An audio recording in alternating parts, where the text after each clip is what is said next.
Hey. So if any man na-abịa enyochata na onye bịa na my live program, ife ọ na-agbaghalị ebu ka o nyochaa ihe ọ gasị ebe m nwee fault unu ga-enyogide ike ya bụ ụlọ you go look, you go tire.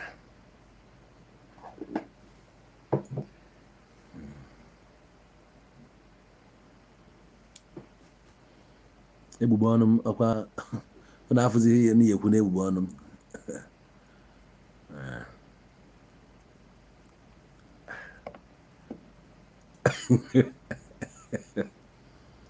onye chi ibe akwa na-ebe ọ Vaseline iyetego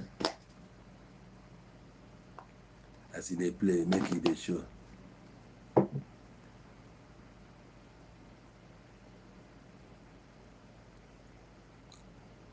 Nwoke bụ mmanụ enweghị ihe efere ya bụ nwoke efere egbugbe ọnụ m o ji esi igbo efere egbugbe ọnụ eji esi igbo ndị na-achọ ihe ya akọ bịanụ ka ngosibe unu one by one. Ihe a bụ egbugbe ọnụ eji esi igbo efere ya ọ na-afọ ihe onye ekwu na egbugbe ọnụ m eji esi igbo na eze m na-ekezi ya dị na eze m ebe a efere ya efere ya ka ihe ọzọ m megosi na n'imi nwoke na imi kwa na imi m ndị na-achọ ihe a ya akọ m o ji esi hamis efuru mkpụrụ anya m ka ifu na m ekpu oge gba anya n'abalị a mana ọ bụkwa na m aya ekpu ya nwa obere oge na mkpurukwu ya na ọ ka ịfụsị ya dị anya bifo mkpuchie ya. So kedu ihe ọzọ nwere ihe ọzọ ịchọ ịkọ m ka m bịa nwoke bụ m mere onye ga-ebe akwa n'abalị ị ga-ebe ezigbo akwa nke a powda anọ Johnson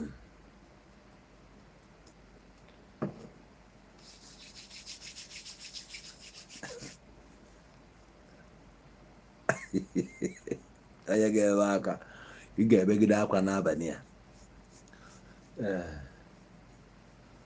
nwoke onye na-eme ihe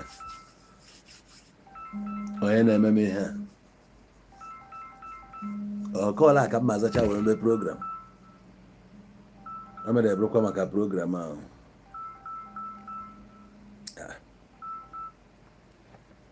Hello nwanne, good evening. Ekene me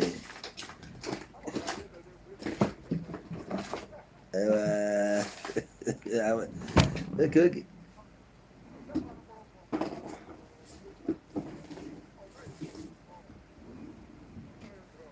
Yes, I have from call. No, that's persistent call.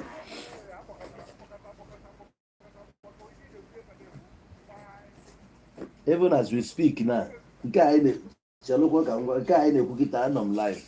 Ọ bụzi na nwere ife ịchọ ịcontribute na ịchọ ka ụwa n'onu enwere m ike m tii ya na spika ị na-ekwu ihe ị na-ekwu onye chọrọ ịnụ ọ na-anụ ya.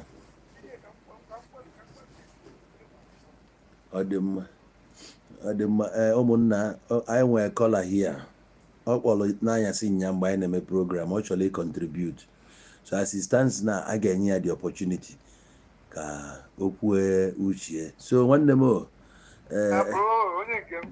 ngwa gaa n'iru gwa anyị ka o si adị. Okay. Ihe bụ problem Igbo bụ na anyị amaghị ebe anyị kwa akwụkwọ ọgọ. Few of us bụ ihe ma main problem. Mana how to solve it bụzi ihe anya we don't know all mathematics nwere different formulas. Ọ bụrụ na Nnamdi Kanu bụ our brother. According to ihe ikwu yesterday, ebe anyị ekwuru ekwu ka m kwuo. Mgbe ọ na-emete akwụnya n'azụ mana mgbe ahụ ọ bịara ụmụ ihe sita so ụmụ ihe asị igbucha ndị agha ị na-azọtara Biafra onye nke iji adịzi ọ bụrụ na ndị anụnwa bịara na-eje na-arụta ndị federal gọọmenti ọgụ na-emebisi ihe federal gọọmenti na etu ụmụazị Niger Delta si wee mee asị yes you people are fighting a good fight mana ụnụ hapụrụ ọdụ steeti ya na-egbuchi ụmụnne ụnụ maka na ha pụtara bịa zụọ ahịa maka na ha mere maka ha pụtara ụlọ onye kwa ụzọ bịa setụrụ ụnụ ọ bụghị na ịta gị ọ bụghị na abụ freedom fighter na ọ bụghị ezere freedom fighter bụghị ije na-eme gọọmenti onye ga-eji gba anyị nkịtị by the way ya ka ejiri gba anyị nkịtị nkịtị agbara anyị bụ nwe na ihe metụtara ha sitatom dịsọ bụ NNPC ịrụ arụ dịsọ bụ Dangote restaurant onwe mana mgbe Maazị Niger Delta pụtara ọrụ ha jere n'ebe mmanụ si apụta kwechiri onye bịa gba ga-agbala akwụkwọ agbọọ ha jụọ ha gịnị bụ problem ha esetụrụ ha mana mgbe ụlọ bịa hapụ tọntledad bịa na-egbu ụmụnne ụlọ ebe a ga mistake si wee baa so my solution na solution mụọ dịrị eme bụ anyị nwee lata were ụgbọ chọọ ihe dapụrụ na mmiri in the sense bụ ịmara ebe eji esi wee ebe nne bụ mmiri si wee bịa ofu ụgbọ o nwere ka a ga-esi wee mee ndị sinetọ anyị na ndị chiaman anyị na ndị gọvanọs anyị ebido na-ege anyị ntị nkege anyị ntị anyị ewere vootu anyị tupu ya from that place bee na anyị achọghọ so ọ bụ na Nnamdi Kanu bịa were popularity ya were gada fans all over the ala Igbo niile ọ bụrụ na ọhapụgozi ndị gọọmenti hapụgozi Naijiria ọ bụrụ na Nnamdi Kanu ya sị na onye abụ onye chekichara na onye aja achị Anambra steeti anyị atọghịrị ya na onye aja atụ Enugu steeti anyị atọghịrị ya na onye aja anyị esetụ ahọpụta onwe mmadụ ahọpụta 5 soldiers ọ bụrụ 5 gọvanọs n'Eastern side tinyezere Nnamdi Kanu enwee ike afọ dadị na aha a na-azọ atịkị akaji aga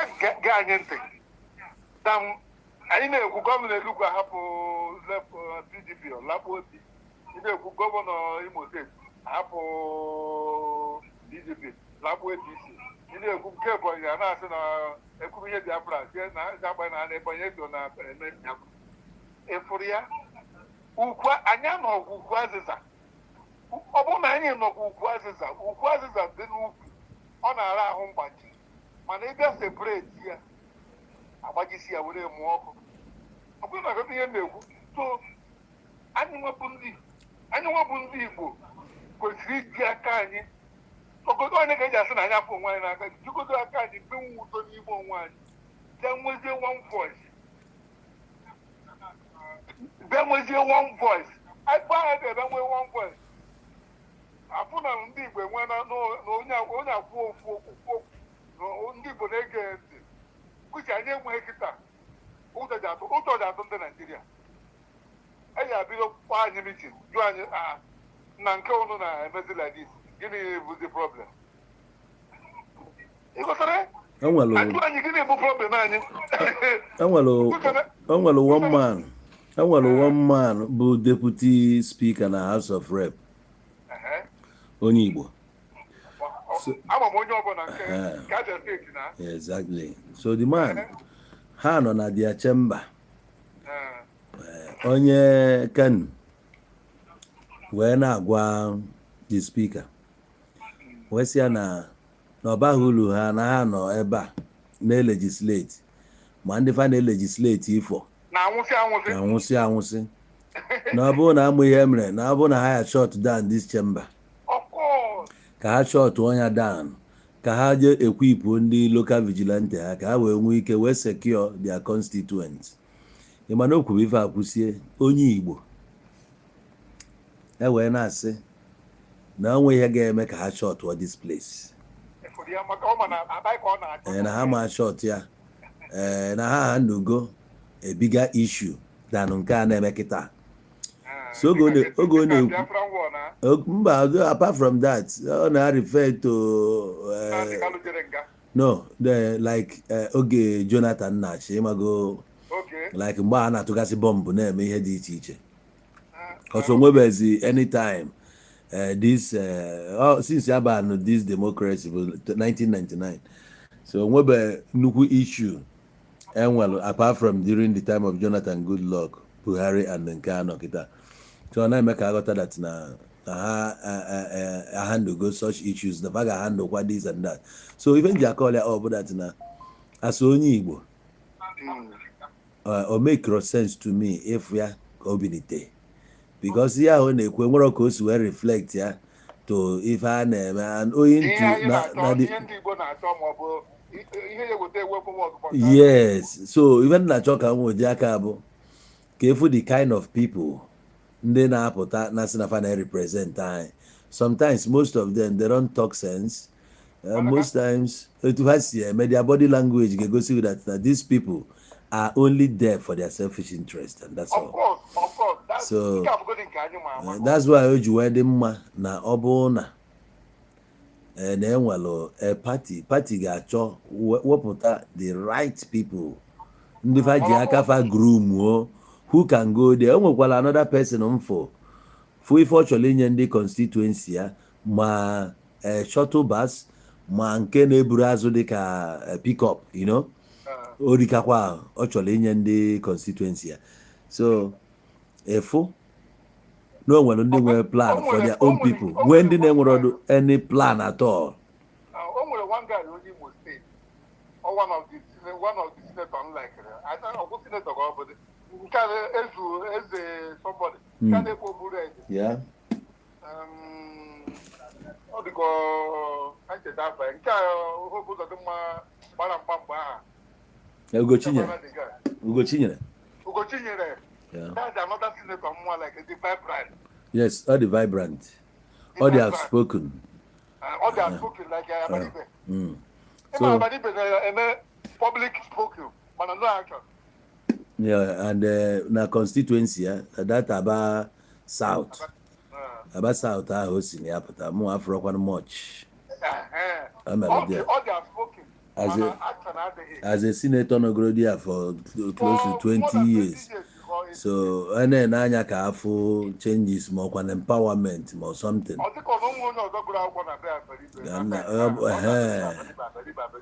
And ya before anyị na-ekwu ọ bụrụ na ịbanye no the first tenor na second term ị kwesịrị ka ọ bụrụ na ịzụpụtago somebody. Ihe a mere Tinubu afro you know. My brother, I'm from one. When you were like Tinubu, but Abumoni Igbo, but 80 na Lagos. Yeah. Igbo leader Gambo. Abraham asu Yoruba na ede. You mean yeah? I'm asu Yoruba na ede be na afum. So abara eso na politics Tinubu mana ye Tinubu ju eburu oga. And the one Igbo ye mewe ani, imagine. So many of us selfish. My Tinubu me had this selfish. Ima no bru oboro ọsọ Babangida. That 1999 na over. Yes, yeah. Also ọgbara bụ nke Abacha. Nke Abacha ka ọ gbaziri ya wee. Nke Abacha. Ogide wee lata ndị mbọ ọ latara 1999. Wee bụrụ gọvanọ ahụ. Mgbe ọ bụ gọvanọ, Tinubu mere ebe ọ bụrụ ihe dịka butiki. Ebe a na-eke ego. Ego na-eke bụkwa abụghị na one naira na-epụta ịfụ ndị mmadụ eju na gate aka na ebe ọ bụ na ọ bụ prezident. Mana ọ dịka ọchụọ na ndị mmadụ o nweziri ebe ọ dara ediziri ha ebe a na-ejezi jabez na bọdịlọ maka mbọte ya dị na bọdịlọ aha ụzọ anaghị aga na Ikoyi, ụzọ anaghị aga na Kọlọmọ, ụzọ anaghị aga na Leki, ụzọ anaghị aga na BI.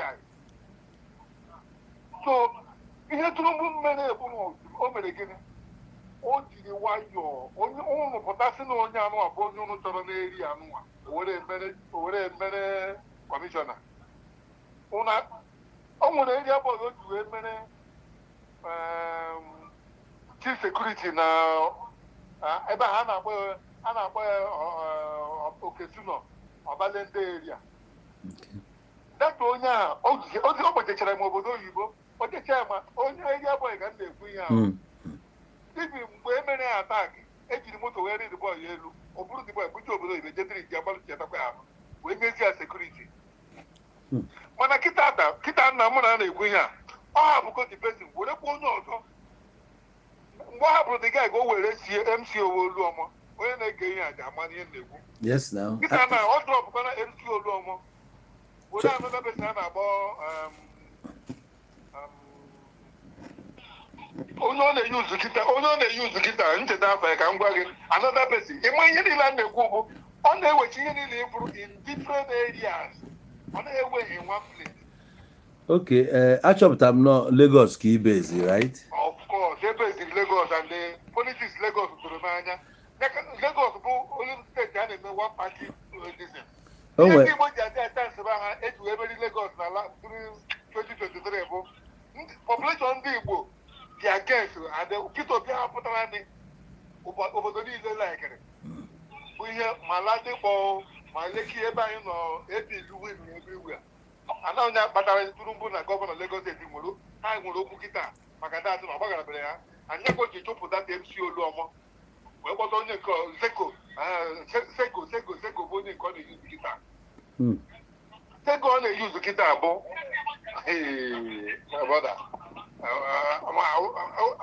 ọ bụghị ihe ka m na-ekwu na foto ka eki si wee fụ ọnọdụ a ndị Igbo nọ like etu esi wee na-akụrisie ndị Igbo na-agba ya ọkụ ihe ndị Igbo nidiri ime kịta bụ nọmba 1 bụ ịlatagote ụlọ ịlata ụlọ bido n'isi a na-eme planụ something tupu apụpụ outside ka anyị wee na first plan anụ ya emeghe gị na ọ ghasana ebidokwa n'isi ebido n'isi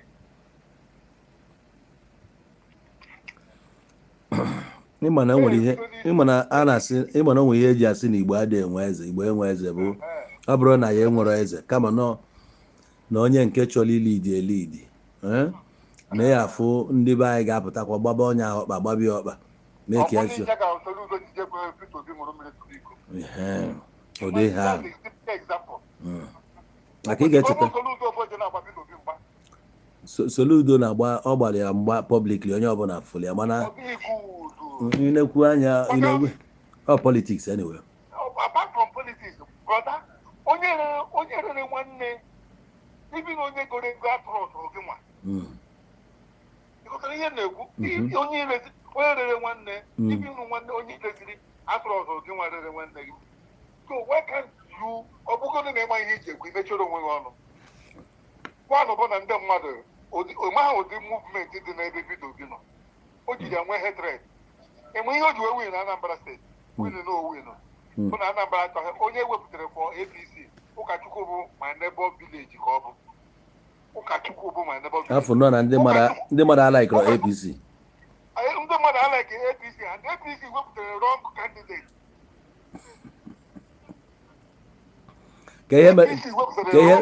ka ihe mere ya wrong candidate ụkọchukwu akọmitugo so many atrocities na Osumenyi onwe onye Osumenyi na-ekwu ezigbo okwu agbata ụka ụkọchukwu ọnọdụ mma famili ọ nara ala o jiri gbachikọrọ ụlọ be mmadụ onye ọ bụrụ onye ahụ eji egosi ala ebe o ji arụrụ ya ụlọ ya jee rahụ be mmadụ ọ bụ 1 ọ bụ 2 ọ bụ 3. Are you serious? I'm telling you, mụ abụ onye ụtụ ka mbụ na lee n'ụtụ lee Osumenyi afta Nnewi ọ bụrụ ụtụ afta ụtụ ọ bụrụ Osumenyi Osumenyi nke gị bụ nke Oliver Dikokwe, right? Oliver Dikokwe bụ onye Ike Lanza, okay. Ezinifite Nnewi onye Ihite na Ezinifite mana ebe anyị na-ekwu bụ Osumenyi ebe na Osumenyi ụkọchukwu bụ onye ụmụ ụka o nwere nwanne ya na-akpọ fine boy onye abụ nke kpọpụta onye abụ nke ji ego ọ nọ na Abuja eme building and selling. Okay. So ama m about ụkọchukwu.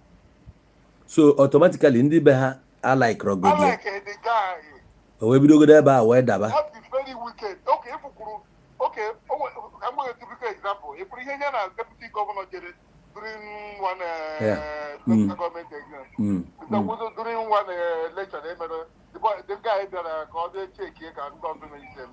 ọsụ na dịga ya ma abịa ya na chi my azụ brother otegodo onye ababe pawa mara ụdị agba onye nọ ọ gbasara onye nọ na pawa agba nọmba second man na Anambra ọ gbasara agba ahụ. and before then o nwere one man afọ bịa na gate ya gbala ọtọ gba ọtọ ma nke mekwa na hiti na Abuja na ndị 1 billion naira. ndị si nọ na họteelụ ha n'oji ụgwọ. So that thing automatically lead to ya wee mere ọfụma na the election. Ọ bụ ma ebe ọ na ha na-eji isi ahụrụ were ama ụtọ nsị na if I na-eme mistake maka achọrọ m contest for governorship which ma ebe ọ bụ na contest ya ịma mgbe ji soro ya ama nke mgbe ibeziri South Africa ahụ ọ bụ na ka nsobere gị o jee cheke etegokwa o tego nsobere gị esoro gị gbanye itiri okwu JPAC na njika Ogechi oge na nsobere gị ọ bụghị ihe tata ama JPAC na ụmụazị o ebiri m ụkpọ be ha na ama JPAC ofụma ebiri m ụkpọ wee ama JPAC ofụma so ihe m na-ekwuwa ga bụ onye dị ọ bụrụ na ndị APC ọ dịghị ihe dịka gburu ngige ihe gbukwara ngige ihe gburu politikal ngige na ịbịachi Anambra for the second time bụ Ron Party APC ndị ihe ndị Anambra ji tụnye Soludo bụ ihe a na-agba kama mma fuo efuo mana ngige nọ na that time ngige nọ na cabinet Buhari so from here as onye kadizi he was a minister personal something ya personal political life ya ihe na-ekwu bụ ịbịa zụọ ihe dịka gọvanọ maka ọchịcha na ọchịcha mana fom ya as onye ka nwezi interest ịbụ gọvanọ again enyiwe ọ gafego mana ka mgbaga latest na Lagos State na ịmana mbọde na-echighata azụ enweghị ike echighata azụ that governor Tinubu only for Ochi one time mana afọ m ya nọ na okwete na gọọmenti Tinubu na Tinubu tara iji ya wee dozie ihe mebiri emebi na Lagos maka ọ mana ndị mmadụ daikiri ya ihe damanụ mere under 1 year gọvanọ na-achịkịta emebeghị na 8 years ya ateyuturu ọkwa ya lụ that airport road na mmadụ tara afọ n'ụzọ ahụ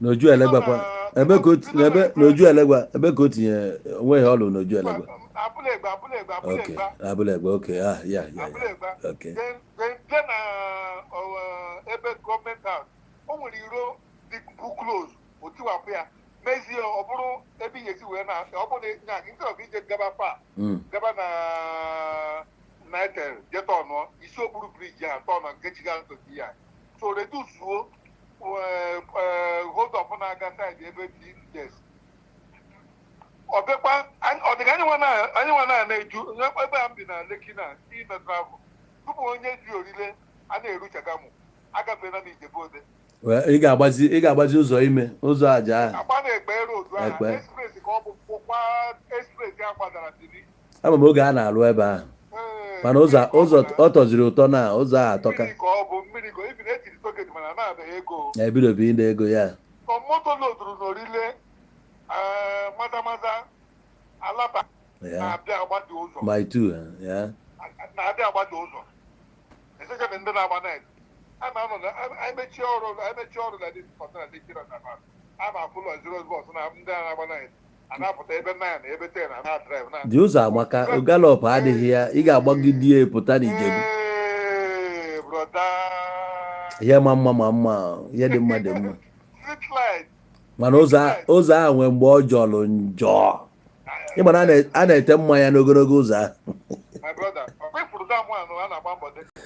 onye egbe ka ọ bụ onye striti dị na-egbe oteghị ete omee egbe ndị mmadụ ala gala ọnụ na-egbe o nwere nke ngoro mgbe ngore ama m ole nna ara mgbe nna ji wee gboro mba na ịmakwana ekwute okwu a Lagos abụ m one of the most stupidest people ever. ịma ihe mee ịma ebe a nụnwa Koscharis nwere ọfịs ya na abawo ya ka a na-akpọ ya ka ọ bụ ka ncheta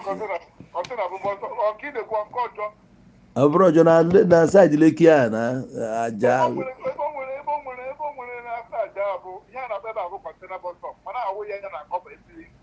ya mana Ibeju ebe a na-agwa obu Ibeju Lekki ọ ife nji mali ya nwanne m ọ ebe na m nwetara anị ebe anwa ka m bịa maketi ya anị bụ na maketi si ya ọ na P1 ọ nwere nwoke be anyị onye I think ọrụ ukwu onye ọka etiti yes anị ebe a bụ ndị otu IKB Igbo anụgofa na ndị mago ndị mgba jisi ego the man wee gbuwata the place wee kpọọ m ka m bịa market ya the place abịalụ m lodge ya m na Lekki chifo anyị wee gaba the place mana ife wee n'oge a ka m batalụ Nigeria ọfụ the first time after 9 years so ana m aga the tii na egwu a na-atụ o nwere ebe eluzi obi niile agwara ndụ ebe a ka m ma anwụ taa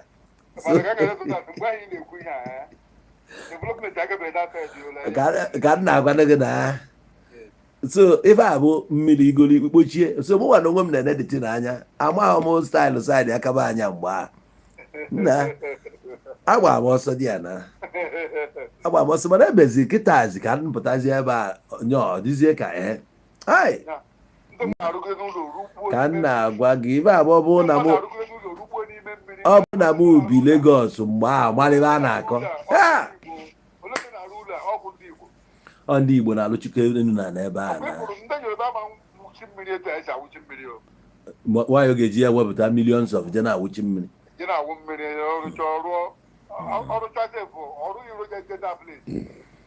o nwere Yoruba dị redi imi ya ihe niile abụ ndị Igbo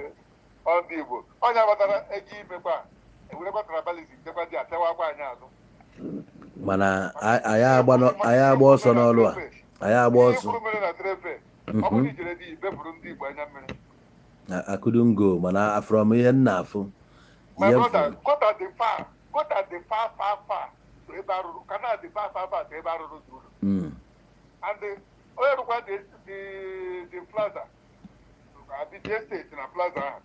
nwere o nwere ihe a na-arụpụta n'azụ ụlọ nya wee nyere ka na o tinyere sọntị nwere ike o ji abụ ofu moto iwe maka wee si n'ọdịna ka na wee maka chekizi ihe penatrat ndị sinetọ jere di ya enwere ihe butere dị okwu enwere ihe butere ha gbaziri ọsọ na atịk na-edozigharịba godi ụlọ okay anyway ọ dịgo ka o si wee dị na ọ dị ezuzi oke efilu n'ife anyị bụ ndị Igbo niile bụ first and foremost like otu isi ndị Igbo ga-anata ịmago na ada egbu piọm nata na once kama na a ga-ebido from ndị igwe dị iche iche na ndị PGs fa bidogodo organize ya ka a esi wee na-akọndọktụ ma mee ife dịka cleansing ekpochanata ọbara niile awụfu n'ala Igbo ọ bụrụ na ekpochasịa ife a clean tinye brain ndị mmadụ ewe ka nnata yes I need that thing. Apart from ndị na-azọrị freedom, because so many people ji opportunity a na-ezuzi ohi na-eme ka o si dị ha mma. So anyị ama attribute cha the whole ihe melụnụ to ndị na-ekwu okwu ihe Biafra. anyị ga-enanya beyond that. Enwere ndị bụ ndị arụrụ ala and ndị obodo masịkwafa biko some ndị PGs some ndị igwe na-akụ like onye kpọrọ afa bụ ụkọchukwu na-eme land grabbing and ịma na Soludo pịara ya dị nọmba several times nọ na-eme land grabbing mana ọ gbanghalị na as gọvanọ ọ bụ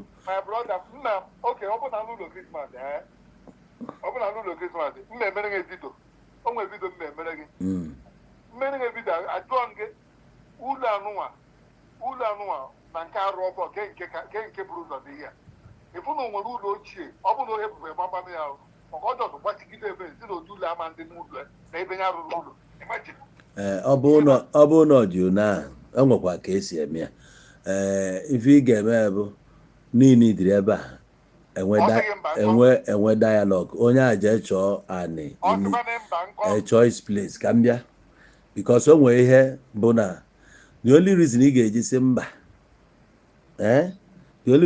si mba bụ so m ga-asị gị na eni pa ha ebe a bụ na eni their ancestors ebe a this and that mana ọha ncha bụ dialogue onye a ga-agwa gị reason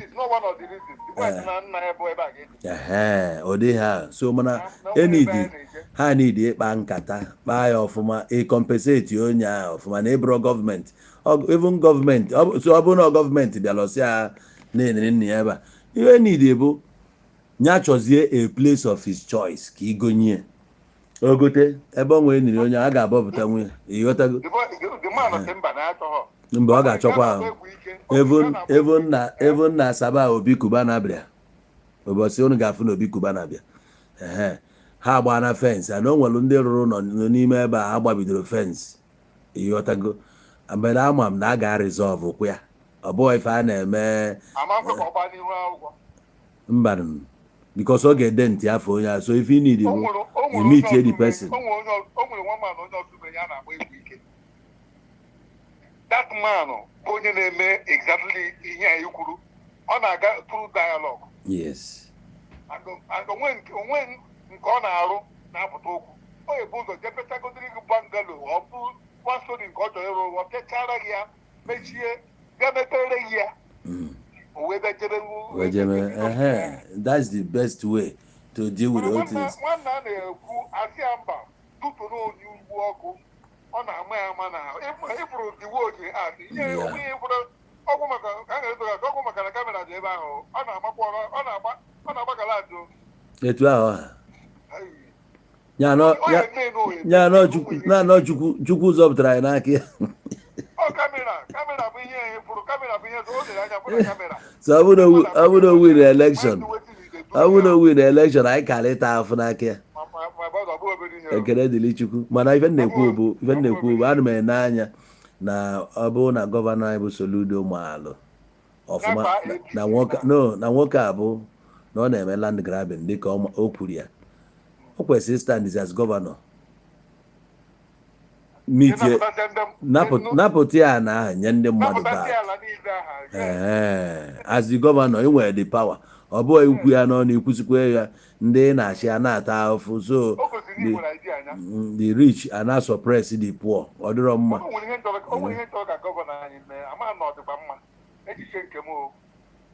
kemgbe ya etu ọnụnwa o winigoro second time na and ịma na ọchịcha second time na onwe ọpụta n'ọzọ ga-apụta na abụghị ka Chukwu ga-apụtakwa ka ụda gị ga-agba ike ihe ndekwu nwana ọ naghị eburu ike niile a lakpo APC gegasa ihe niile dị na APC kwechiri oge ọ na-achịcha ọ bụrụ nye nwa ya ewepụtara na beti nje achịfọ na APC onwe ihe ọbụla ị na-eme na APC na Anambra cannot work ewega Anambra abụrụgo apụga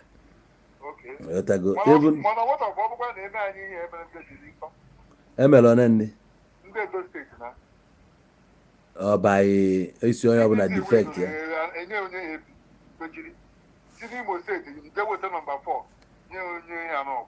ụdị ya I don't think na ọ ya emenwe though everything dị possible ịghọtara ife ọbụla dị possible mana ịgbagoro 4 years ka dị far from now anyị nwee bọdaba ihe Soludo kwesịrị ime na abụ ifocus ya focus ụdị ma na enwere that before that time, yes, before that time. Oge power ya.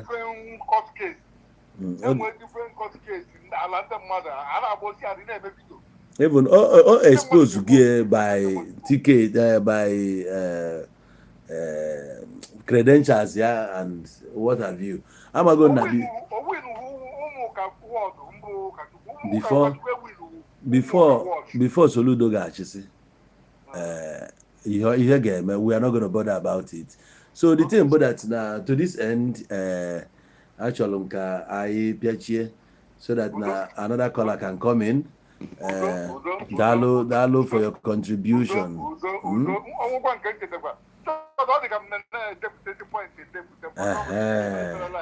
Yeah.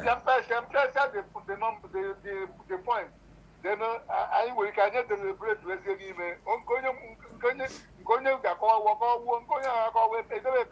exactly. Good.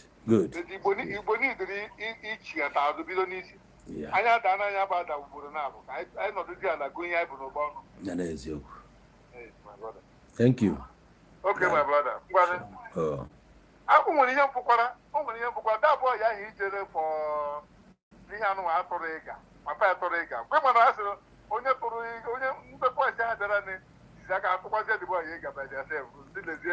Exactly, yes. Both no no channel now. Onye bekwara nsogbu ha tụọ ya ego.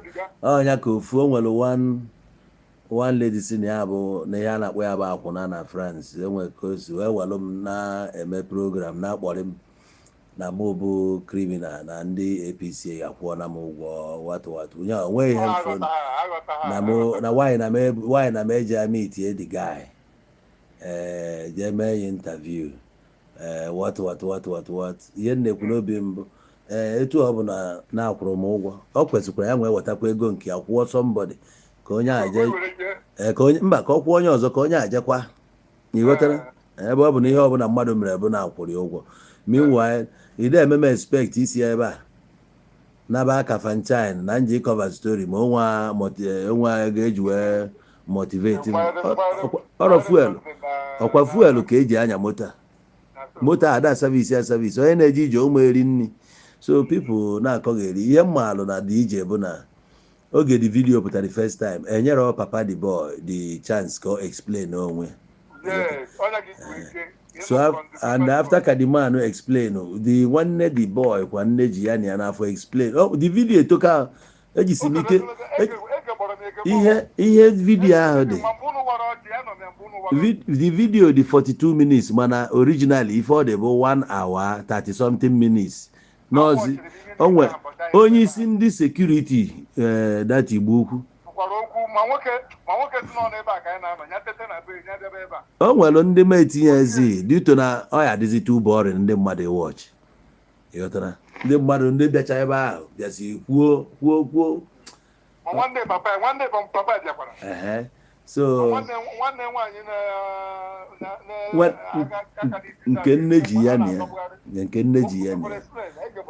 so ịma ndị mmadụ na like nnọọ ka ihe na-akpọ na-azụ ọhịa ndị mmadụ na like ka onye a ga-akastigate onye a ga-asị na o mere nke a mee nke ọzọ mana ihe anyị maalụ bụ ihe onye ma ya mali ya onwe onye chọrọ ka ọ mụta nwa na-agba mkpụrụ mmiri ma ọ na-eme all these things mgbe ọbụla mmadụ bido ṅụba ahịa onye a esigo na mmadụ pụọ o so na kampenu mme na ala Igbo mgbe m bata here from South Africa na-enyekwa ha warning gwa ha before eji gbaba mkpụrụ mmiri ya nụnwasịla okwu agwago ha nekwu ya jeka imen maka ama na many people na-ele dati na edipọt many ka ya nata and ha nwa choice da na ide esi dị na ebe a na-ele ya ana mgbe anyị bidoro mebia oge ebute ori oge ebute ihe ọjọọ dị iche iche ka e wee n'oge ka ebe ọ dị tin mana otu Anambra dị na how many rehabilitation centers ka enwe ikwu asịgo jebe na Nnewi nke ọzọ asịgo jebe na Ọka mana ya kwesịrị ịdị scattered everywhere mana ọ dị ya adịrọ so more ka ya bịakwa aka ya enwe more junkies in the next 5 years a ga-enwe many junkies nke anụnwa a na-afụ bụ nwa obele mana Chukwu ya nyere anyị aka anyway so thank you Okay, my brother. Sure. Thank you, my brother. Sure. So, all right. I greet every one of you. One night, okay, Charlie made contribution here yesterday, but finally today he got the chance. Magima boy never kita na watch. Obuno well any question, in well for me.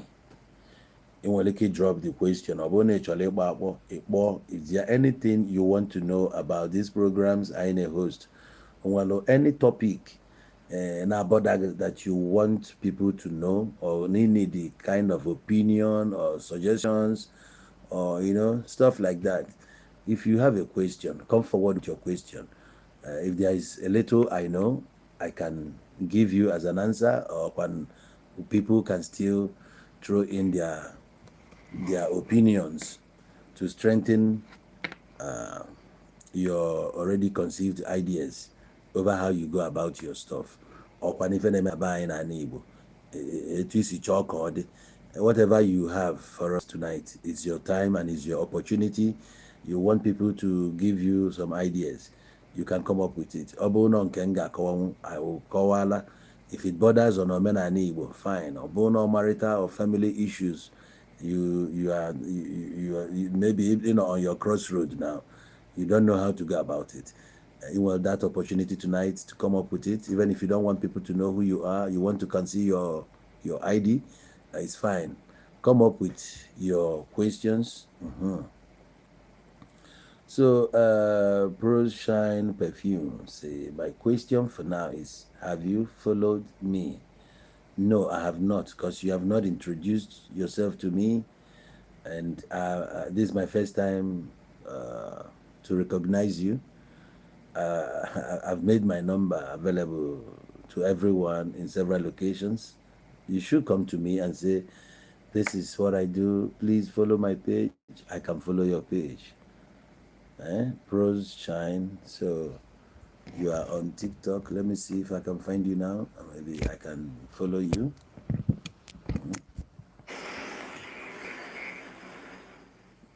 Says is what? What do you call it again? Pros what? Let me see.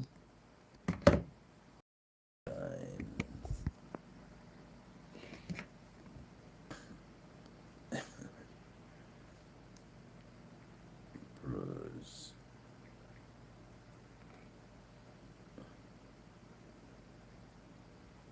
Okay, I can see Pros Shine. This is you, right? This is you. Don't mind my screen, oh. Don't mind my screen. No, it's Samsung. This is. I just followed you back now. Look at it. I followed back. Okay? All right. I hope that one is sorted. Is there any question? Is there anything bothering you that you want to share with us? And here comes Kalista Oluchi. Kalista, it's been ages. How are you? How have you been? Nice to have you here. I really missed you. Yes, I do. How is life over there in UK? Hope all is well. Thank you. So, is there anybody here that has something you want to share with us? Maybe you are confused over an issue. So come up with it. Come up with it. Let's hear you out. Share it with us. They said problem shared is problem solved. I'm here tonight to reach out.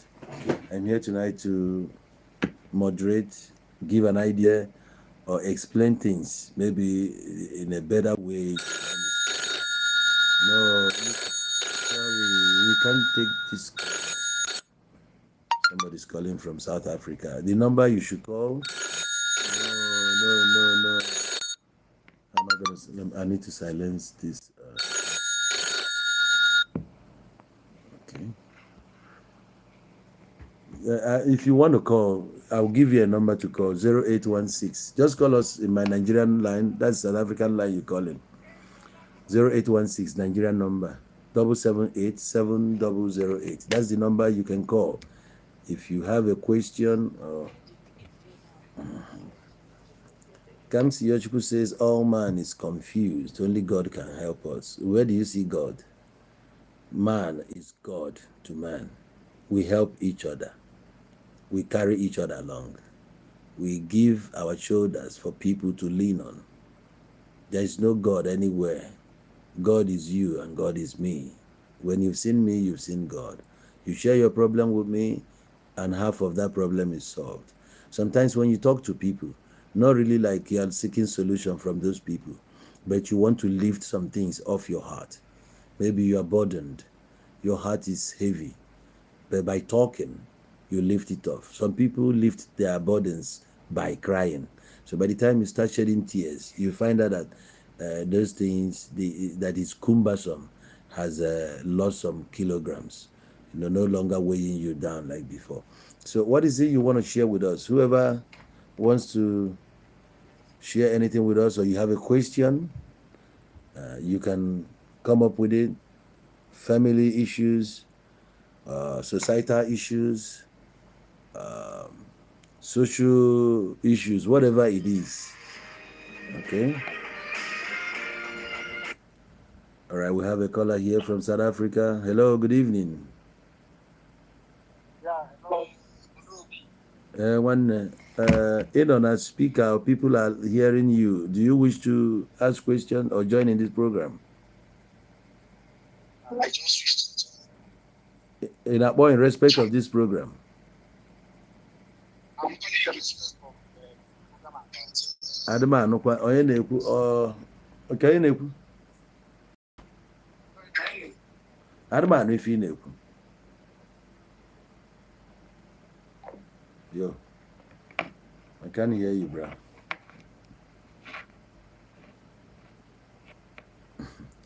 I want to end there. Here we get tea, bra, dear. Oh yeah, we see gini kadnako. Okay, go, bra. South Africa, I use that word, bra. Bra, bro. I'm gonna answer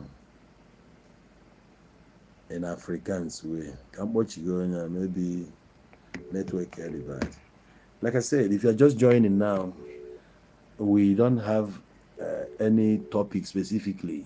Though on this, I was saying that destiny, or they say that destiny delayed is not denial, but I'm on the opinion that it still can be denied. So I don't know. Okay, our brother is not ready. I think he doesn't want to be heard. So if you are listening or hearing me now, hello. Hello, no. KJ. I don't want to body with the other line. Okay. Yeah, Line I had clear. But not the monkey I know they clear now. Yes. What's... Yeah, Esim from Centurion. Oh, Centurion. Okay. Can you me side down? Now, what I do come on, even though we didn't really care about that. Nah, Ofia na ni Igbo ebe akwa. Yeah, because you know, him and Ogadro ka ako ama n'isi ntu. Okay. Actually, in respect of the mistake anwa bụ ndị Igbo mere as regards to ihe gbasara this case of Maazị Nnamdi Kalu. Okay. Yeah. Go ahead. Ịma na nwata kwuo ọnụ. Asụna na-agwa ọgaranya. no.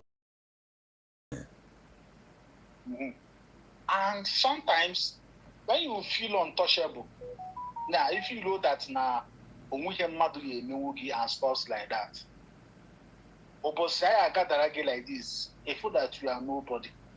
Now, ịma na ikwuru okwu political solution, and I've been following all your program all this long. Ikwuru okwu about political solution, and the political solution then here is that this IPOB should go into politics, that we can achieve this through government and not the other way around. But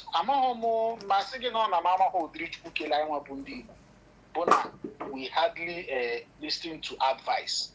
Even when you want to prove to them that if only na chekowara or na akwara gị na ihe ahụ na-ekwu no nkweri ka ị na-eme. And at the end, that is what has landed us to where we are today. Like we na watch yesterday na Linda Ikeji's blog ebe onye a na-ekwu okwu playing on mockery. Also, that now with the kind of popularity Mazen Nnamdi Kanu in the Southeast, now Obunoji will flow to his own political party, produce governors, senators, Federal House of Reps and House of Assemblies, that with that alone, that his voice will be heard, which is the same thing now he all along. Iota. Hello? I'm with you, and we are listening. Yeah, which is all along. Yeah. But in Manon, these people, they just feel that no Mazen Nnamdi Kanu for the last bus stop.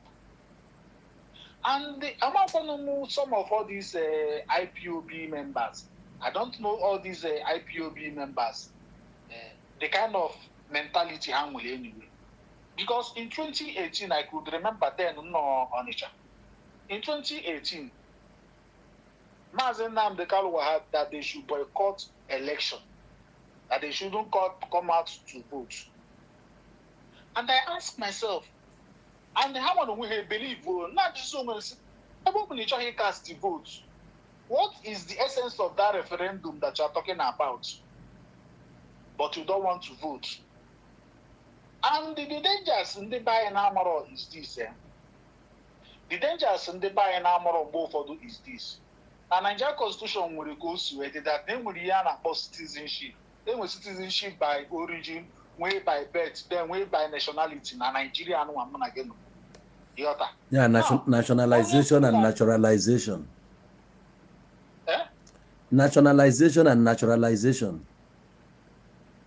That's the name nationalization. Yeah, I'm with you. I'm with you. Yes.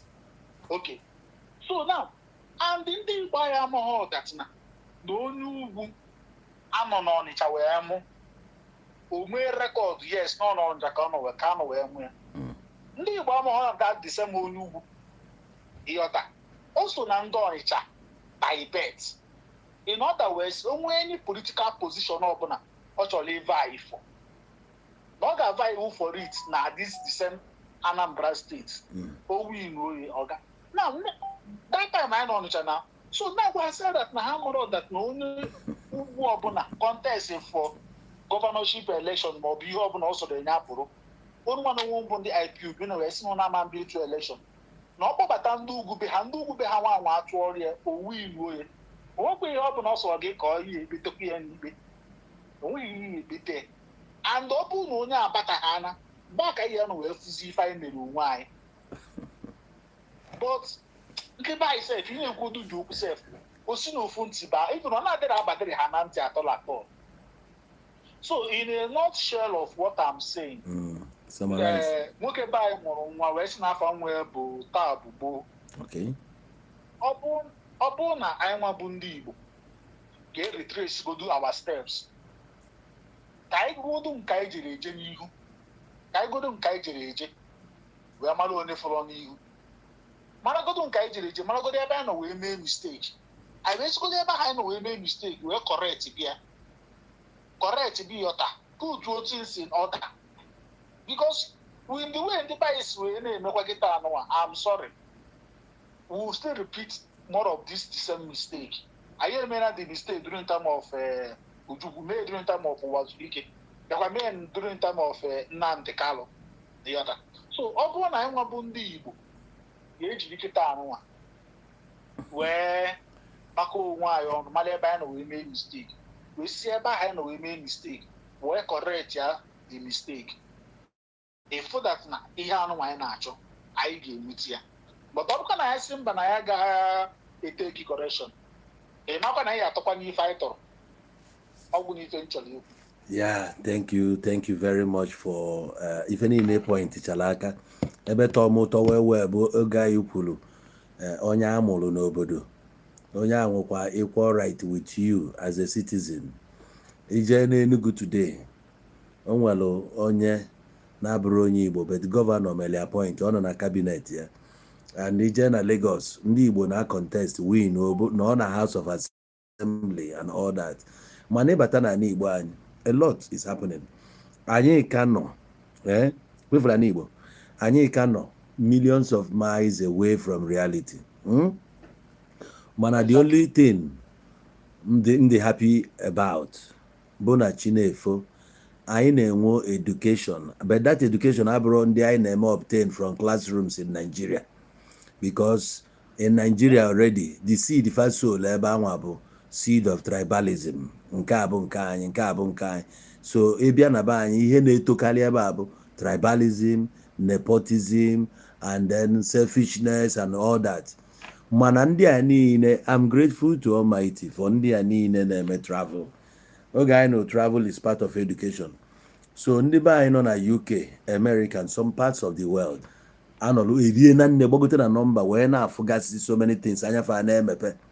So fanwa bụzi ndị Ghana educate ndị a na ndị bụ na fa retire n'obodo oyibo na-achịgata here. Fanwa anọlụzi a na-echange the mindset of the people here. So ma adịzile ndị na-take advantage of their vulnerability, ndị na-take advantage of their timidity. Ndị a ga-stand against it like mụ na gị now. If anyị maala anyị maala ya, and will always stand this steadfast in dishing out the truth to the people. Look. O nwere mgbe oge elu anyị ga-adị thousands of strong voices that will stand and oppose anything ọbụla ga-endanger the life of our people. Because if I need able to shine the light ka ndị nọ n'isi fụ ụzọ, maka na ekwesịrị ịma na ndị nọ na be anyị ebe a nọ n'isi. A lot of our people nọ n'isi, so ha need ịfụ ụzọ, ana anyị nwa ga-eme ka fafu dị ụzọ. So thank you. The mistake emelụ na nke a, ndị melụ that mistake bụ ndị some bụ ndị afụ as opportunists. Ndị maalụ the truth, but na fa chọrọ ka fa were opportunity a richata something more, ka fa were opportunity a gain good influence, get a push good to the to some extent fa na-enwere ike ilu on their own. Go because in an IPOB, for example, some people nọ ebe anwa bụ ya n'isi bụ ndị fail in their different careers. Go so fanwa amajubedi a na-eti so mkpu ka fa wee nwee ike wee na-alachata ịda na-emeli ya coordinator or na-emeli ya nka. So fanwa adị loyal, and even apart from na fan na IPOB, ọ dịkwa in the family settings ọkwa na organizations anyị nọ. O nwere ndị bụ na fa chọrọ iji gị wee kwụrụ. That's why ha ji abịa close to you, dị loyal to you, na-etogo na-etugu egbe na nwa ugo ka fa wee, they are coming close just because of the benefit fa ga-enweta and what your friendship can bestow upon them. Either na onyelu a better status or no tinyelu money in their account. So now, ndị a bụ opportunists na ndị chọlụ ka fa ga-enute one or two. So ndị ọzọkwanụ bụ ndị OES member, ndị fiilu na nke fa agwụgo na fa marọzi ndị na-enwerodu olileanya again. So no matter ka isi wee na a push ma ọ na motivate the person, see na this country bụ Nigeria, ọ bụrụ na ị nọ na east ebe and things ada work ọfụma for you, you can still shift grounds. Ịda na ị na-alụ na ndị Yoruba or na ị na-alụ n'ugwu Hausa, there is so much money to be made. Iwu abụrụ na ị ga-anọ na South East a. Iwọtago watch efu na the money na-abata na South East a na-eli wasn't from South East. Yeah, we get na different parts of the world. But if I need ever, so you too can go out there, go and make money. You know, nebe, you got the hopeless. So most of those people bundi the hopeless in life, they not frozen future. So no matter kiss we make a for the thing, they are not seeing it. They only now affordable that now their only way out of this thing, never achieve this thing. You know, I go see that now. If you want to achieve it overnight, no makali go no ga jokali. Ada mgbano a na-akụ mkpịsị aka achọrọ nye na-akụ mgbano ka ịlacha aka ị gafe bịa n'elu. Cool down. N'ife niile na-aga processes. America was not built in 20-50 years. Ihe America did today but 250 something years. So they've come, America the 100 years before where they were, nothing was there. Anye lube, we are still coming. And then even you when we hope about that now. Etu face wede today, abretos wede during the time of our fathers. Ife change. And now to kwamaya that when our children will grow up to etu indicator that agagagokwa some steps further. So I will not just come now and say, now was the MSC so if any no no, I will not do that. And I will still continue to pass the message to people now that there is hope and there is a better future for them. You want to go? So thank you so much. Thank you, eh? People will learn. Thank you very much. Sure. So the number to call 0816-778-7008. I will continue to our brother here, Stan U Junior, you know, things are changing for the worse, child. No, it's not changing for the worse, it's changing for better. And I can tell you that things are changing for better. Do you want me to take you to 1970? In 1970, how many houses, how many places na Igbo came with block houses? If enwesi una ajocha na akrika. And many people are educated. Usilike, okwa na one village, if onye nwe one TV. Back then, even in townships, ana ejakwa gbala attach na room mmadụ, ana window ka ana akwụ ekili TV. But today, look around. Mansions scattered everywhere. Almost every home was a cars now. And everybody want a television. Everything you can think of. You feel that we are moving. And when you look around in Nigeria, you can feel that we are not the worst off. We are still catching up with time, even doing better than those ones who are benefiting more from the government. You can attest with me that even Nagwaga Ebana, Boetu's word. You want me to pin the number? Let me call the number for you because when Romeben gets you where, let me see if I can find. Okay, reply. Okay, let me pin it from the reply section. 0816-778-7008. Yes. Hope you can see Mike Essence. Check your. I just replied you. That is the number. So my people, don't ever let anybody deceive you that we are going backwards. We are not. In so many homes today in Igbo land, I was a graduate.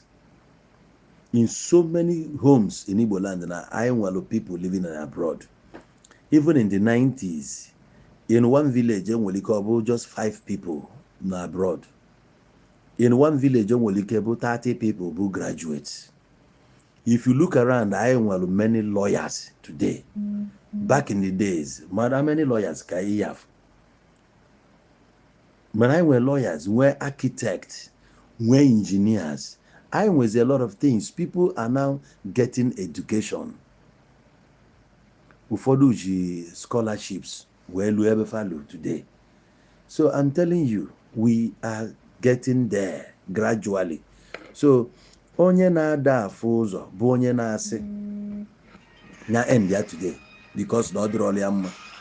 Be hopeful na echi na-abịa. So let's take from this caller now. Hello brother, good evening. Yes. Good evening. Oh no, one them good evening. No. Ekene me ebe ka isi akpọ your name? Na from Belgium. Okay.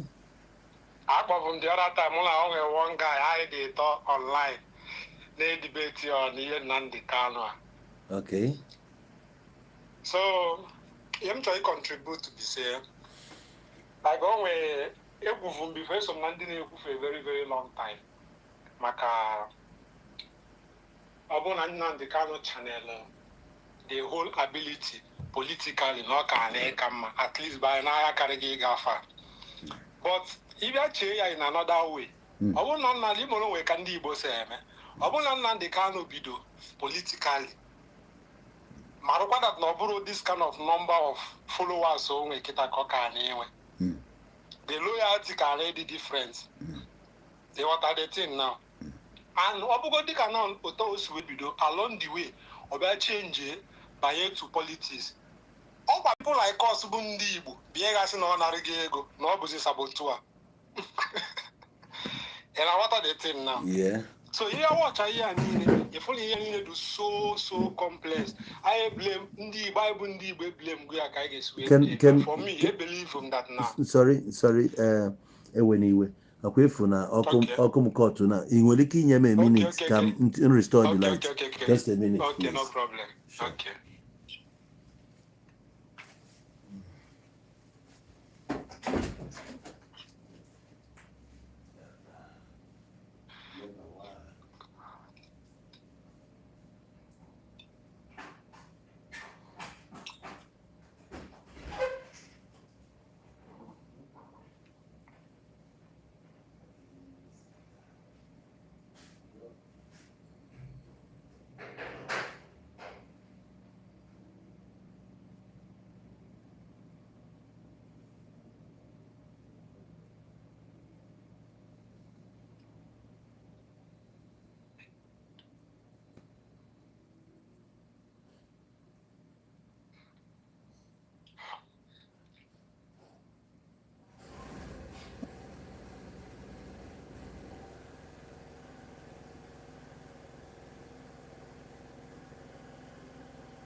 All right. Okay.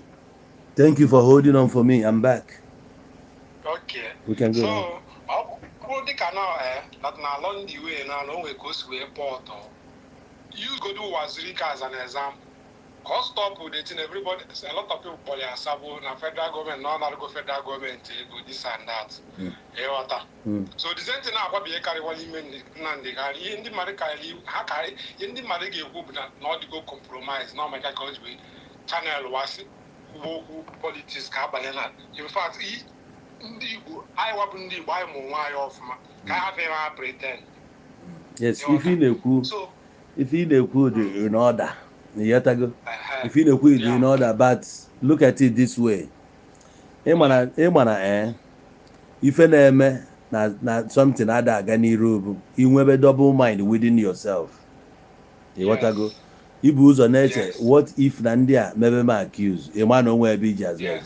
If a melon nandi can you self-confidence. Yeah, so I can come around down to. Yeah, I understand you, but I just want to direct you on something. Yeah. I understand you completely. But now, even when we are saying all these things, but Nnamdi Kanu himself was a pro-Nigerian before. Yes. He was fighting to see this country work. Yes. But unfortunately, it wasn't going that way. Then he now decided, since that this country, especially in 2014, by 2014, that confab. Yes. And implement. So it wasn't working out, and Nigeria was up in flames then. Yeah. That's when Obidozine Kuzioku say kezie the country. Can you open a German exactly if I name today no 2 years in the mother if and the government the helpless. So as at that time I that time patalo I will be misunderstand by when the bug we could be that now. Olube 3 years the movement is webido. Yes. Popularity abago. You got to go. So I have here for this thing, and overall no since I for even young one we awful because as somebody been a UK. Yes, awful. So by then, okay, you go that popularity. I was maybe again you that popularity. If you need again no momentum ni here na oga ke ga bozi sindia na what we do.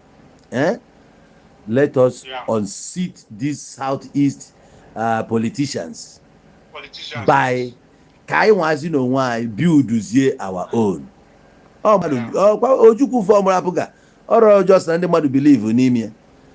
A group of people be together form more. Okay, before then, they were MPP, one NPN, for Mandepu, Mandotia. Ziki no we are form here, NC, Mandotia, Mukafan Kan, form NNDP, Habat Makolefa, 1925 and thereabout. Yes. So, or you wear that confidence, you flow to your thing. It doesn't matter whether Moyo or but as long as you were few, ndi believe you na again. And then the guy, or even I want them if social media. If not, I with that self-confidence, I can leave long ago. So for so now, I watch your show almost every day.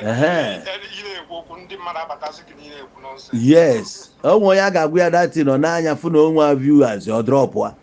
When I got we have non AC will cock out here. So you actually could be saying, Nnamdi Kanu with very, very good intention. But the problem with that now, all the wrong tactics due to the kind of war that I've been in here today. Yes. Why not in here today? Abriane me ye when a bomb, or let's me in with the capacity. Exactly. Oboni one of the capacity, you need the at all. But in India, India not all on the mother name all these things now. Or even no one came that no one government in a buyer, now how much have AK-47? No, if you can. So the capacity now, but I found well because if I went back up. I'm a back up. Anybody not into war. You get way back up. Yes. You get when let's go back up. With billions of dollars in reserve. So, you want to go to ordinary Ukraine as an example. You may go let you go that war under 3 years. Let you go more than close to $100 billion in that war under 3 years. Still, they are not winning. Yeah. They want the thing now. Yeah. So, our brother with good intention, not just bad practice. So, but I am Ambunian, all the good cause I did. All the good cause I did. Now, here I can fight it for two. Like, Nibo need water that now. You cannot go anywhere without good governance. Or when you busy the water. If there are Nibo need to open like Mado, 100 million. Ndi when they go highest, I am asking you when we go highest, Mado 20 million. So can you imagine the remaining 80? So yeah, our energy now, because each channel, our energy now, apart from politics, Southeast, regional politics, kind of. Exactly. Regional politics, kind of. So that you watch all our senators and House of Assembly in Kadia State, or we private jet. And another thing I suggest in this your suggestion. Yes. When we talk regional politics, I am capitalize on talking down on people on your bonus because in Aniga Funo some. Before politics, everybody have to come together. Advocate. Man, they are doing well, so we still need to who put that they are doing well. If when we can make more people like the Abia State governor, Man, Abia categorize that they are not doing all of them, this, that, and that. If we are not doing well, and it's not going to help us. A lot of people are that now. Southeast, the more than capable, he built the whole of Southeast region. Of course. The only problem I had with the good leaders now in Kaufman. Soludo, State, State. Man, Kenugu is trying, no. I'm going to try now. I try. Happy. You got in the past 2 years. Nigeria 3 years. I'm now. Peter Mba is doing well. I would lie to you. 2 years in the office, he's doing well. He's doing well. Avian economics and governance. Yeah. Then we're different between modernization and development. Yes. We are not developing. We are only modernizing. Yeah. Okay. Yeah. Before I see that now people are developing. the three key aspects of development are going for basic needs. Mm-hmm. Number one, just calculate to go that the whole of Southeast have going to Nigeria, or the whole of Nigeria, but the whole of Southeast with with all our big men in one state in with potable water, about a but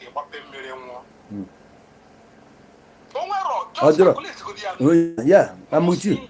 Yes. No single rules on the Southeast now. Federal highway or can see that now from illegal bound from one state to the next state without bad road. Yeah.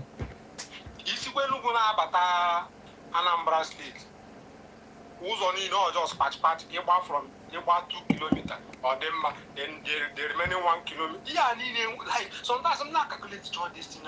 You see that now? Ota Southeast now. I am among Southeast development. This even in Europe kita now. You know about train in Europe kita now. You can have some train and there's something like sponsored by EU. Sponsored by EU. Mm-hmm. You mean now all those train? They help build all around the whole Europe. EU. European Union. Yeah. Why is it that without Southeast Nokitana, I am a Southeast Development Commission. Ghana channel, like every month like this, they will that location. They will like offer, they are going to donate for the good of Southeast. And our infrastructure that will be connecting the whole of Southeast. Like, I love this. I am not one the mother. Our biggest problem in the mother that like all the 4 years and the Kano now. If we don't get it right, it's just a matter of time. People worse than Nnamdi Kanu will start coming up. I ain't China machari, or I never name with civil conversation. Or Burman in China and Nigeria, being with this kind of knowledge. A lot of people now going in a book and comment section, national nonsense. Yes. And everybody a man doing reason, everybody a man doing reasonable. Oh, yeah, can you say, I can you put that with time. With time. Yes. People like us, the more we talk, the more we discuss things like this. When we go on our brain, like it in a corporate development. Now, the things that we need here, within the Southeast. I love that. This is the kind of ideas I need to champion our cause. Now, and for us to be able to champion all these things, they need the politicians with foresight. Visionary politicians. Or if the mother like sometimes they calculate the kind of ego in Nigeria in her doing with India JGM. What I can give an example now. You see Lugu now. You see Lugu now the night mine. One place I have Bugonya. Yes. Every year. And a way disaster there. In fact, they've been in Nigeria, they've been in the Southeast for complete, at least, Lagos Ngabu school, body school, federal government college. All of them were holiday, not along with me no good that time. So I'm going to they've been completely in the Southeast for 26 to 27 years. Okay. The water. Yeah. So, it was at that place I'm not working here now. Every single year I had at least can have people I'm exaggerate. Every year that place I did we room at 30. Get about that. Uncle Bu once. Almost say gapota. Or na trailer no na ogba moto, gbagide moto, gba moto 10 or come of 15. So I do on the other for your course. The mother now kokoko. Like if you that the wellness of our Igbo is still connected to governance. But I a lot of I had a channel serious with politics. So yeah, be so course a lot Nnamdi Kanu a lot of followers because there were a lot of void in leadership in the whole of Southeast. Nnamdi Kanu or do they call Messiah? Yes. Whereas no broke Messiah he take away in his own because I'm going to go to the Southeast now. Okay, we void, okay, we critics. Everything a man the chama one. Exactly. No matter how good his ideas are. Even when they got Ekunikwa among his ranks, there, Kakus. No, maybe Syria here, yes. Yeah. See, you watch that now. Southeast, I need as people. If how important governance is. N'obodo Igbo anyị niile n'anya na-agwa obodo Igbo. Ọ bụrụ that na ịbata n'obodo Igbo na ha ncha niile bụcha sent. O nwere some post for one senator, one boy post na-asị that na ịkpọta ndị nọ na Sweden, ndị niile nọ Sweden, kpọta ha to Nigeria, kpọrọ ndị niile nọ Nigeria kpọga Sweden, ndị Nigeria gaa Sweden, atọnụkwa Sweden to Nigeria. It is a lie. My best friend n'obodo a ebe a m nọ na bụ Yoruba guy. Onwero like the Yoruba guy, but if you come on here, if you that now, yeah, need a system. If you live in a place that you have system that, what I'm never now, I'm with my electric bike. My electric bike now, Africa now. They don't burn me when I'm standing and break or traffic light. Because break or camera will capture me immediately. 150 euros. More him I got the off now. So, Eba Koya, it will wire Piongo Gapa. Yes. But Nigeria and break or traffic light like highest in the VIO community, them near 10,000 Nagasiki, what safety? If you go the thing, yeah, I need a system. How many Nigerians should EJ Antwerp, Ndi Bonas are here back, uncle. Nonsense, Nigeria, they may ever. If you need I am a China Machia. Even on the Ocha, Iporo Nigeria now. Oh, you call Libya Nigeria. If only China name is which there are a lot of the kind of things in the China name in Nigeria. They can try. Yes. Yes. If only you need youth. A lot of people are that now. Youth doesn't build a nation.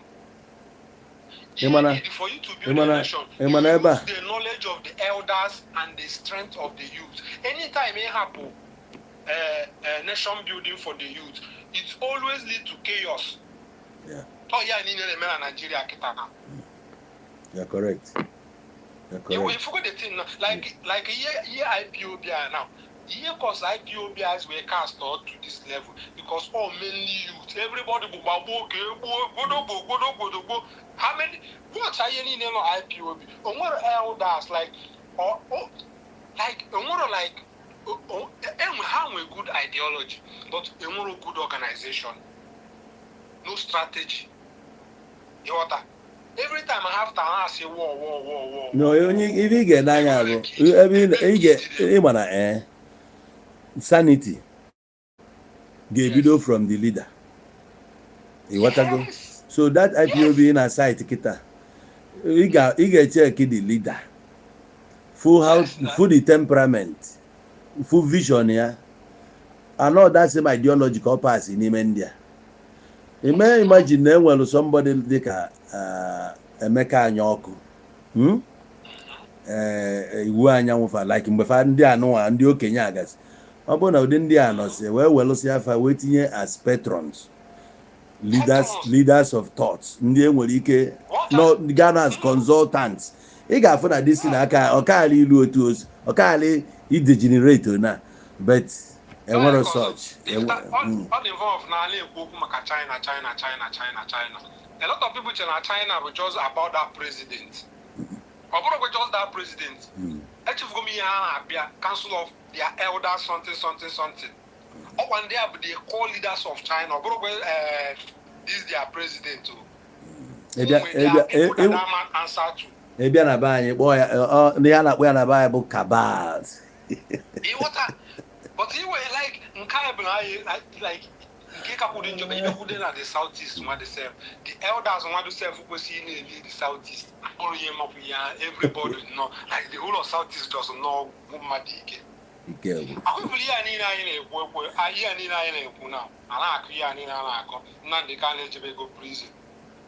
should not take it lightly because here I suffer for the past 10 years. We don't need to suffer it again. We need to learn from all these things. But if we don't learn from it, a lot of people now they can't go prison. It has ended like that. Summarize. This is our time. Okay, this is our time to, go back to drawing board and do what is needed in Southeast. If not, the way Nigeria has Agakita, what is that? If I didn't watch in Nigeria, it's likely that what is ahead of us is even worse than what we have seen. So I open the Nandi can go here.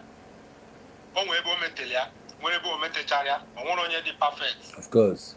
For ndị na-condemn ya totally biko ka anyị wotu aka na side nke ahụ.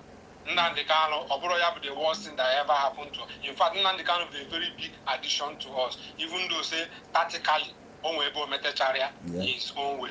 Because kind of there together, this is the time for all of us to come together as one. But you have every time I don't know call on a comment section. It doesn't make any sense. I'm trying to one for Ali we did good today. I'm trying to need it together. So yeah, come need it. We become the one China both. What I mean, Bonya IPOB, me Bronya IPOB, or the go cause had. Yeah. Yeah, now one day, I go at them. Of course. All right, so no. Thank you. Night. All right, I'm gonna watch it. Sure, my brother. Thank you very much. Now, bye-bye. Yeah. If Oku Keta Ojiwe Mechi Okuya was what I said in the last video. Hajuena Jamaica. How do you go close to where? I consider that na onye ademma na anọkatakwa dị njọ. Onye adị njọ na adịkwa mma. Enwere two sides to coin. Ụfọdụ asị ebe ka ịkwụ akwa ebe ka ịchọ ka nkwụrụ. Ọ nkwụrụ ka a condemn Nnamdi Kanu ka egbuo ya maka na ndị mmadụ nwụsịrị na be anyị. No. O nwere ka ihe esi gbakọ onye fụ na Nnamdi Kanu nwere ezigbo uru ọ bara. Emena na several programs sị na onye a dị ka mmiri nsị. Na nsị mmiri nsị na ikuli ya ịrapụ ya n'ụlọ na-esi ewufuo ya wufuo na-esi. So not something a ga-handle or the very delicate. Onye a nwere voice. Nsị na onwe so many ways onye a si ga-abala anyị uru. But anyị ji wee na-ekwu na ọ bụ na onye a bụ a leader of a political party na onye nwere ife dị iche. But ọ dịgo ka o si wee dị. We must move on. Chukwu nyere ya aka in this whole course ọ nọ n'ime. Ọ bụ na no file appeal ọ gaalịa, so be it. Ọ pụta onwe anything ọ bụla ọ chọrọ correct or correct onwe nke ọ chọrọ add or add ya everything a na-agakwa. So but we must move on. If I need ọ nwegasị some points o hitiri o metụrụ aka dị very very important but that na ọ bụ na anyị bụ ndị Igbo ga-enebi anya. For example, Southeast Development Commission, otu esi wee nwee Niger Delta Development Commission. This government onye a mere implement Tinubu. Ọ bụ na this Southeast Development Commission bụ ndị nwalụ ebe na ha nwere good plan ka anyị na-anya in the area of agriculture. Anyị kwesịrị ọdụ na ala Igbo a esi na anyị na-ego ihe from outside. Anyị kwesịrị ide push outside. Ọ bụ government assisted program. Enwere Anambra rice, Abakaliki rice ka eji wee malụfa and so on and so forth. Ọ bụ na a ga-abanwu into such Anambra state amapụọ a place tinye ego ebe a ka anyị nwee ike na-ebupụ kwa rice Thailand ka anyị nọ na-eri for many years. Ka anyị nweso na ndị ga na supply to other countries. Ifu na ihe a ga-eme ka Southeast gbago. Ọ bụ na infrastructure ka na-aba n'ime ya. The entire Southeast Commission, Development Commission, ha ncha bịa together. Ha ga-adọtanwu investors. Ịghọtago? Ndị ga-abịa join o. Enwegasịa infrastructure everywhere. Ga connect state nka to state nka. In the area of transportation, a ga-emenwu ya weta train, railway, gas anya everywhere. That you don't need all this road transport. You get you train, fia, ego on the train, speed train and earlier go on. Our government in Emia. If our government doesn't have the money, they can now get the attention of Oburigo ECOWAS, more than any other people, investors now. And when Metro Rail, Metro can do it, sponsor the thing. Make year under 10 years. So I'm going to the governor Sunano. He said to go the thing in motion. I'm going to HCC and Kegupo. I cannot put the over. I cannot borrow their money. It's good, not for the people. That's why you believe a government. Money handing can if I didn't way program will last beyond their tenure. Yana mebo. Nke last within that time on no chapel. That's why I'm mad. Boy governor, low bridge, or can on chichi, bridge I may expire. One can a long-term plan for the people. In a isi Anambra na Imo State. Now about this on each way. o nwee ebe ige ka ọ ba bịa ka Port Harcourt o nwee ebe ị ga-elu efu akpọrọ Ada Palm efu palm trees mgbe nwere afam ọ ga several kilometers odefe a ka need a na-produce mmanụ na supply ya to the world ọ ife need here ma ọ bụ na fa nwee good plans efu na ibe akwa ga-ebelata because ọ bụ na enwe that kind of plantations here and there even banana plantation and so many other these things agriculture bụ nni all government bụ ndị nwere ike sponsor ya South East arise ya karịa ndị ọbụla because na anụ about ka afa nna ya ukwu anụnwa njelu na bie kada afa nna ya ukwu a nke Abia State nke bụ the second premier of the Eastern region. What's the name again? Kezi Afia nke nje na post to here. As na when that man was there na Southeast na that Eastern economy East rising above. So we need such people. Ndi nwalo that foresight. We need people like him. We need people like Sam Mbakwe. What in there can need now? People who have foresight. People who know how to plan. Aba Abia State, Mike Okpara, thank you. Abia State can on Imo State. Oh, that Sam Mbakwe. Lolo Abia, Lolo Aba, Lonye 2 hours when legacy pipes, solid pipes. Manke connect 3 milli channel si anya everywhere. Yeni na dem ebe abro industrial hub, amra na ebe abro industrial avenue area. Mesi yeni no di okay ka kwese de. Today we governors marafa na alụ no na rural areas onwe nke nwe plan. Ebe government kwesi step in ka ihe niile di okay n'anya. Ihe aka anyị chọrọ. Don't go beyond this point. Etu aka anyị si chọ ya. Ịpụta ifo wire electric garisi everywhere anọkata echi asị n'ụlọ ọgbara ọkụ and government doesn't care. Ihe niile adị upside down. Jee na South Africa ịgakata afọ wire niile nọ under the ground. Why na South East agaghị emenwu something ka enwe ihe dị iche na South East and other places. Ọ dị ka ya sị na without federal allocation no nwe ebe anyị na-eje. Now with the federal allocation and most of the states nọ na South East ebe a Bose oil states nọ na NDDC, Anambra State abanyego, Imo nọ dia, Abia nọ dia, nke for now with all these things even security vote na adịburo before with all these things ebe ka anyị nọ wee bụ na like Anambra alụọ ụzọ na-eti na onye abụọ ọlụ atụ egwu na ọ na-alụ first ten ya na ọlụlụ ụzọ ọ bụ ife Abịa second ten akwa ofu ụzọ a onye nke achịcha pụọ next person bịakwa ọlụlụ ụzọ no good plan. No anything new etinye like our brother kwu ọ sị na enwe development ihe nwere bụ like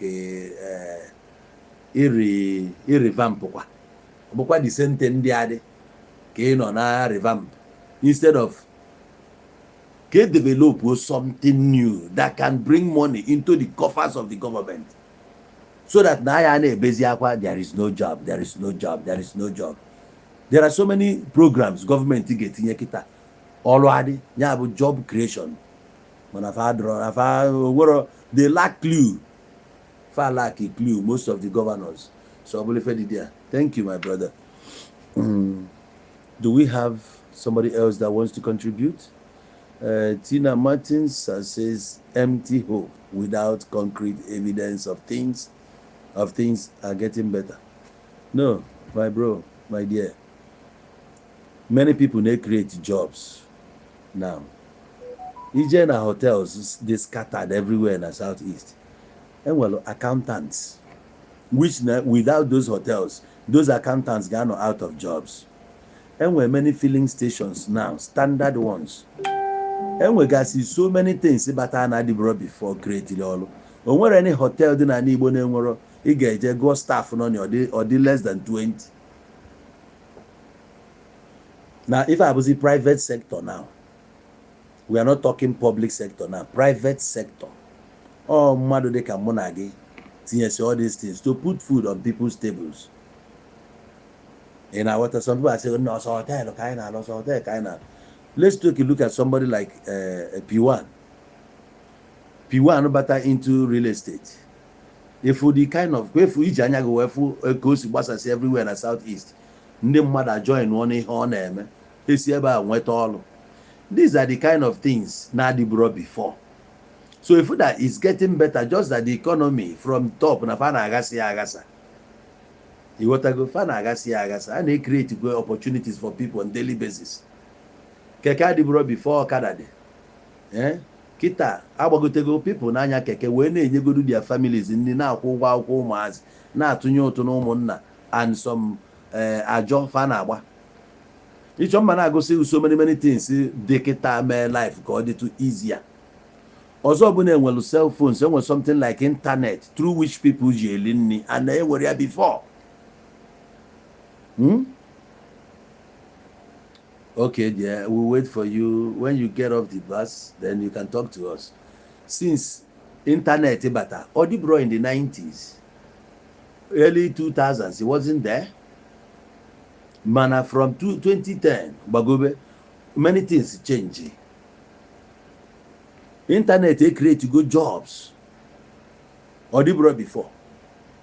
Ogembo, and what anything like bouncers. And when a bouncers kita. Everybody back it all of them. And what anything like event planners before. It was event planners now and event centers. And what anything like apartments before. It was Iliakita and people are working there to earn their living. Do you get? Everybody they want hype man and you can't take it away. Hype adigo, hype man adigo. Yet ago, Hana hype na abalego. So many opportunities it did brought before. Make a life a little easier. And Chatakwane were more population now than before. Okay, let's take a look at this. Paul Chimas, the problem we have in Nigeria is that the government officials are not accountable to the citizens, unlike in other developed countries. And some keke riders are making a lot of money, but we are neglecting the job. That is the thing.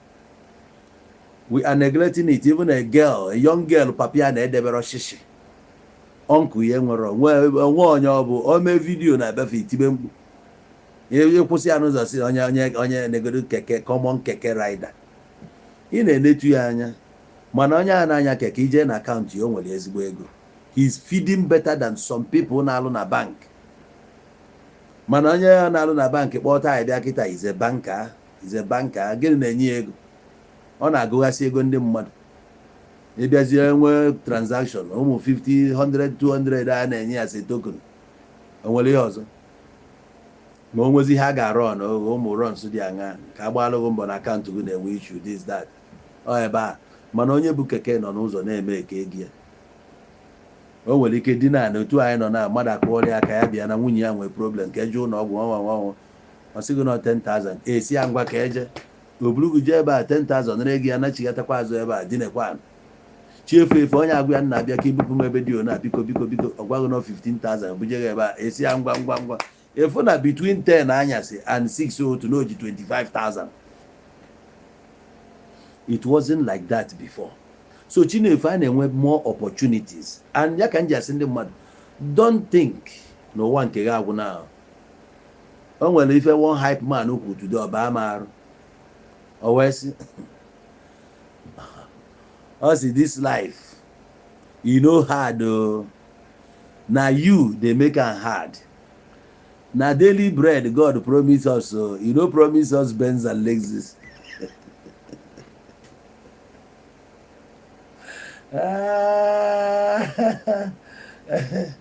One day got Wakonia and I have money see money there.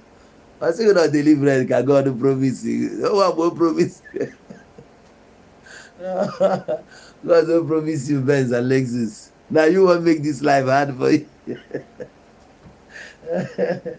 Now ndị Igbo tụrụ inu si na ntụtụ ka ọkwa ji eliju afọ. Anyị chụrụ ya n'ike, that's why anyị ji ana n'ike. Ọchọ n'ike na ana n'ike. Ọma jiri n'ike, obi jiri n'ike, otu a ka esi ekwu ya. Anyị achọrọ iji ya nwayọ. Step by step. Iwu abụrụ na ọ ga-adị mma today. Onye gbu n'onwe ya na ọ dị bad. With time, everything gonna fall in place. The only thing bụ set ọlụ gị ọfụma. Is it prepared? When the opportunity comes, you strike. That's the thing. A na-akwado ihe akwado otu ị nọ kịta ị nọ na Nigeria.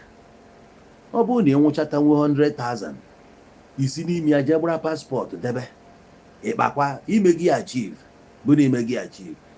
O nwere ike in the next 1 year or 2 years onwe opportunity pụta inwego paspọtụ ịtụ ọnya ime ebidozi ka ibido gbagharịba. And for inwe that passport ọ ga na-enye gị moral nna ọ dịghị ka ịbanyebego abroad. A na-akwado ihe akwado inwe gị ndidi ma gị dị nkwadobe nwee plan. So let's not na-asị na nke anyị ka njọ, nke anyị akarọ njọ.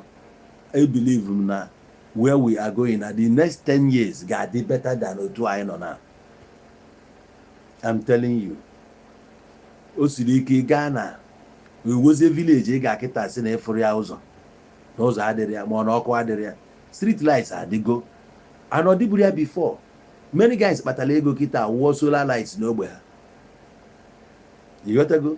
Many guys kpatara ego kịta tisizie solar light n'ogbe ha. Efu na agadi nwaanyị nọbụ n'isi before na-adọbatakwuziri ọkụ n'ụlọ ya.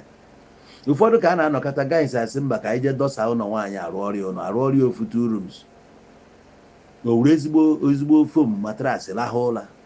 Egori ya many things, tirie TV n'ụlọ, go ya generator mee ebe a. Oge mbụ onwe onye ga-emere ego dị ya, onye riri nri, onye furu ụzọ. Onwe onye furu ụzọ. So it's getting better. It's getting better. Onye na-abịa apụta mgbe ọbụla ọ na-akọghịrị ibe onye na-enwere inwe a brain. How much them pay you? Sisi ihe abịa ihe ya na-akọ. Ọ bụgodu na akwụrụ onye ụgwọ, dị no happy na ọ natanwuru federal government ego. Nya natagodu nke nwe gba mbọ ije nata nke how much them pay you. Anata ya o were ya ọbịakwa bịa dozikwe contribute to society. How much them pay you? Ana akọghịrị. Ihe ga-anọ bụ ide push na ọ gasago na ọma adị natazi mma. Ha Nigeria na ọma adị mma. Nkọghịrị a ka ya na-akọghịrị na ọma adịzi mma. Ịma afụnata na ọ na-adị mma na-aga. You no go ever see am. I dey tell you. I were Anambra State nene oge I banyere this democracy. Check ya situation of things na Anambra, the condition of the roads I went. Anyị nwere ụzọ. Onye nke ize achị, onye nke ebu achị, onye nke ịta achị, onye nke na-achị, onye nke ise na-achị na. Ị bịa na Anambra today, anyị nwezi better roads. Ije n'Imo State today, enwelu better roads. Ije na Abia State, a na-construct everywhere. Ije na Umuahia for example. So things are getting better than all the. Enwe ife bụ surely, though slowly. More I say slowly but surely. We must get there with time. Can I develop? I want to develop mentally, because every day I na full new things through internet, through the ones I na full where we are staying. Oh, na full na ọkụ dị mkpa na camera dị aka iji wee mara importance of camera. You know n'obodo Igbo na-afịa. Ịbatazi akịta itinye camera, we suggest ya n'obodo unu. Let us equip cameras here and there. Oh, ihe ifuru there. So more people ka ya pụkwa fukwuo more, because o nwere time oge elue anyị nwa na our knowledge diminish here, because we won't be able to move further even in the area of education. Ịghọtago? O nwere ebe ị ga-ejedebe. Chinefokwa ife ọfụ a na-abịa. O nwere phone iji n'aka nwere onye ga-ọdịna phone ga. Ife ọ ga-apị na phone gị na wonder. All because of education ya nwa exposure onwe nke gị nwere ebe o jedebe nke onye ọzọ ebidokwa. Efu na aka nwekwa more opportunities aka ya harness even in this internet space. Oge mbụ people amụrụ na Facebook can pay people. Even YouTube, people na afia na YouTube nke ya je subscribe na YouTube. Na ị ga-adịrọ gịnị ka eji subscribe. The knowledge adịrọ then. Mana kịta ife a na-enwe na many subscribers. Chinefe opportunity na-abịa. Ndị be anyị bịazi fụzia na Facebook na-akwụ ụgwọ onye ọbụla majuo di ya. Opportunity which they didn't know no na-eme exist before. Ndị na-eji eri ibu ndị no outside for that thing. Ọ bụrụ benefit of that travel. Education fan wete because of the family travel. Oge ndị nọ n'ụlọ ji wee nwetezi idea fan wee richa na move etu a ka ọ dị na ndị ọcha western world.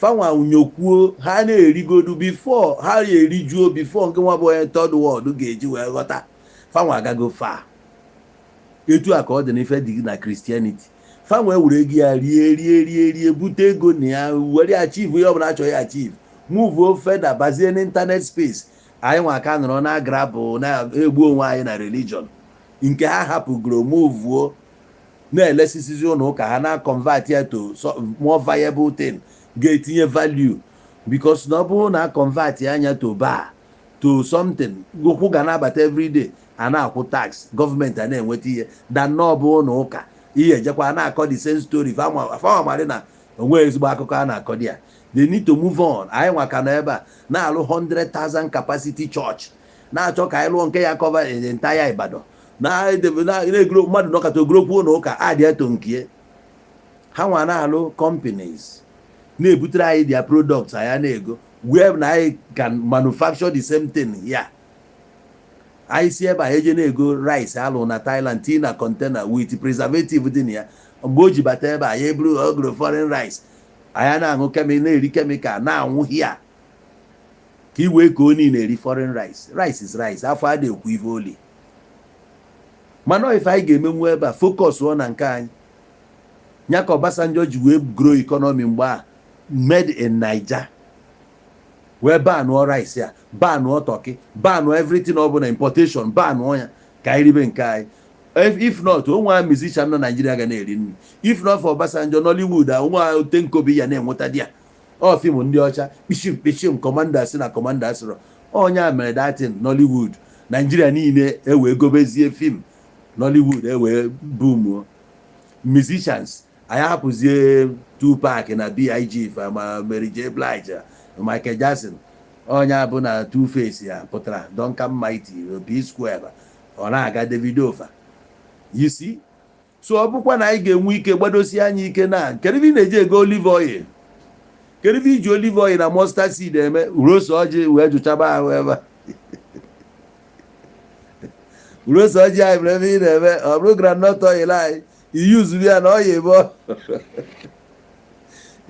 inwe ego na na-ebu India na na-ego olive oil ọ bụ ya mere nna anyị ukwu Bishop Okonkwo ọgaranya mmanụ bụ mmanụ na-aka aka olive oil were groundnut oil n'ofu ya nke a bụ olive nke a groundnut nkụ dị na mba na-eghelụ mba nni were ya tebe ndị a mmanụ nsọ iwuru ose ọjị hapụ mustard seed na ose ọjị ifụrụ nke m ebe a ifụrụ na m nwere ya I lead by example ihe na-ekwu ihe na-eme ka m na-ekwu iwere ya na-ajụchanata ọrụ akwụ ịghọtago ahịa na-egro ị na-eme na ị na-ego 20 onye mere ya 21 years maka edere ya 21 years ka ya ada ogbe gịnị mere ya lekwebe ntị iri ya original ada ogbe lekwe ya ịbụ na-etichiri anya n'ọgwụ ịghọtago mgbọrọgwụ mgbadike ịghọtago ka anyị use our own etu a ka anyị nwere ike isi wee grow our economy. I know government ga-eme ya encourage take the step but they are not doing it. So that's what it is anyway. Now, do we have someone else? Do we have anybody that wants to make a call? You want to call us or you want to contribute? You can write. I'm watching the comment section to see. You make a stew tomorrow with olive oil. What's olive oil? Urekwa groundnut oil when I make stew. So groundnut oil because. Hey. All right. So, Anya Wednesday, another caller for the night. It's okay. So, I think we are clear tonight. The last caller, he really touched on some important facts. And then, I believe by and by, we shall get there.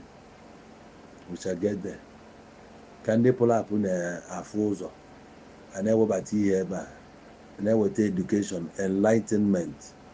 In front of sins, they put you before. Let's do away with religion in our land. And we got so many people. They better into the awareness, their consciousness now was top notch. That's you know when in a cause concerning a jack and a joke, a fanatic gotch, and was much people they awake now than before. You know, so if in the next 10 years, most of the churches get closed down because onwezi onye ga na-eje di ya. Iluzie now activities a na-enwesị n'ụlọ ụka bụ something na-enwere isi just ka ewefu na-epi n'owu. Ị ga-abịarịrị n'ụlọ ụka 3 times in a week. Ị kachara mbọsị ụka Monday ị ga-abịakwa n'ụlọ ụka, Wednesday ị ga-abịa, Friday ị ga-abịakwa, Saturday ị bịa. Gịnị ka ị na-abịa eme? Ị na-achọ ịgwa m onwe mbọsị m na-ajụ ajụjụ wee sị na ihe a na-eme Naijiria na imagine na ị nwetara ọrụ na họteelụ. Let's say na họteelụ nyere gị ọrụ ebe a na-akwụ gị 120,000. Etu a Nigeria dị na wee na-akwụ 120,000. On Sunday, guest nọsị na họteelụ. Esi your manager na nga ya abịa n'ihi na-eje ụka. Ya agwanwu your manager n'ihi na-eje ụka na ya abịa. Ya agwanwu ya. Imani chọrọ ịnachiga na street ebe a na-akwụ 30,000, 40,000. Wee jụọ, imagine in a family ka ọ bụ na o nwere one company dị n'akụkụ be ha. Ewee sị na every Sunday na ihe a na-akwụ per hour. Na a na-akwụ per hour 2,000 naira every hour na company a. Ifu na ibido ọrụ by 7 o'clock ụtụtụ wee ruo 12 n'iji 10,000, and from 12 a jee ruo 6 ọkwa 6 hours 12,000 plus 10 ọ bụrụ 22,000. Ị na-agwa m na papa aya akpọ mama kpọrọ diọkpara ya na adị ya nwaanyị na ososi ya mmadụ 5 ha dị 6 jee na that company 22,000 times 6 ifuru dị ego batara na the family mbọsị ụka. Ana m achọ ịgwa gị na o jechaa ya dị Sunday, next Sunday ọ ya agwa ndị nna ya ochie nna akwadokwanụ n'ọrụ dị. Ifu na ogbe a niile ga-ebido jebe na the company na-arụ ọrụ maka na ihe ị na-eje n'ụlọ ụka ka God bless ya with a good job and money. Iwefu ebe a na-akwụ 2,000 per hour. Ma ngị mana onye polisi kwu n'ilu ebe na nwa wee na-achị ya ị na-eme ntu na ada akwụzi 100,000. O wee bụrụ na ịkpọkọrọ this your family na clock ọ na ego ole dị ona. Ị ga na-eji every Sunday na draws a budget. Ịmarago na alụcha ọrụ a na-ekwe ego one na-aba na family account. Ka we na-deal with family things like buying of foodstuffs, paying school fees for the younger ones, na-agbakwa ajọ and so on and so forth.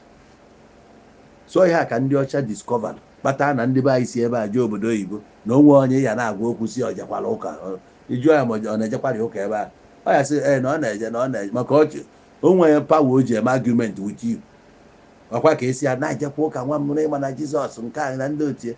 Ọ ya sị na ya na-eje mma na ọ na-eje mana na ọ na-eje mbọsị ahụ ego ya bụ na per hour ka a na-akwụ onye ya bụ ọrụcha one shift ọ bụla jebe ebe ọzọ.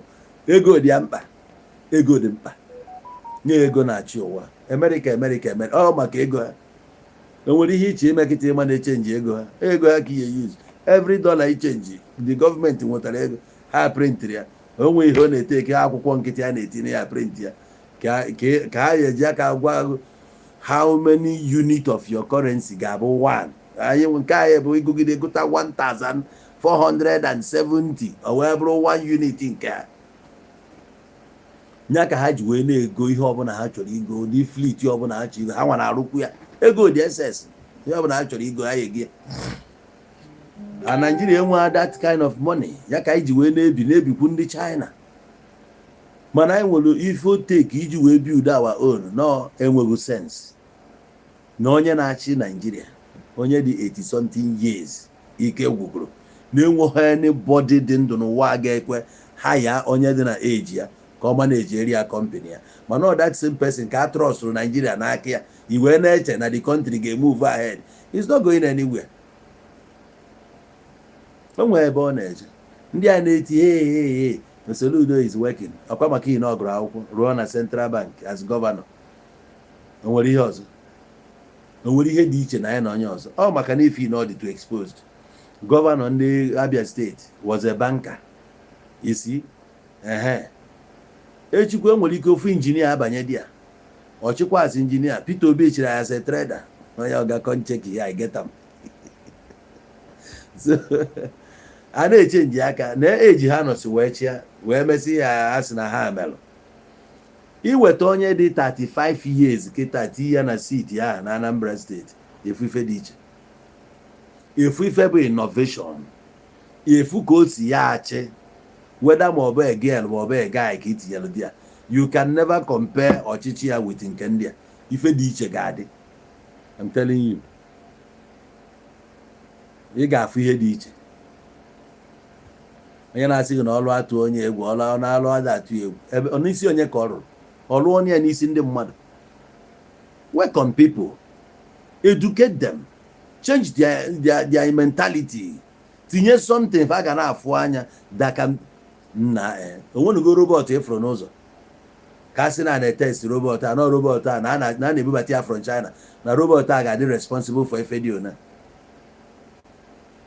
enwere ike dị robot a nọrọ na bus stop na ịgafe ọ bụrụ na iji egbe na akpa n'oge dictate ya ayọfunu gị ya robot ga na-aga ka mmadụ a na-akọntrol ya ọ gbadaa ọ gbago ijide egbe n'oge dictate ya na onye a ji egbe o send ya signal abịa gụgbago ozugbo ọhịa bụ na onye a na ọlụ a na-afụ ihe ọfụ gbanwebụ ihe ọfụ ifụ so development adịrọ ọ bụ a na-arụrụ ụzọ still ụzọ a na-ekwu na arụrụ abụrụ ilu a construct ọ bụrụ ụzọ ejiri wapụta ọfụ n'ọkwa the same old road dị ka ejekwara nọrọ n'elu ya just na-abịa dualize ya ọ na-ejide ya tiwa ya into two adịkwa ihe side adị ya tie gota ọgwụ na nothing more abịa sị na ụlọ niile dị ebe ogologo ebe a na-ama akị gị anaghị akụrisi ụlọ niile a rụọ ụzọ ọfụ ụdị ife anwa adịrọ so ka ezife bụ na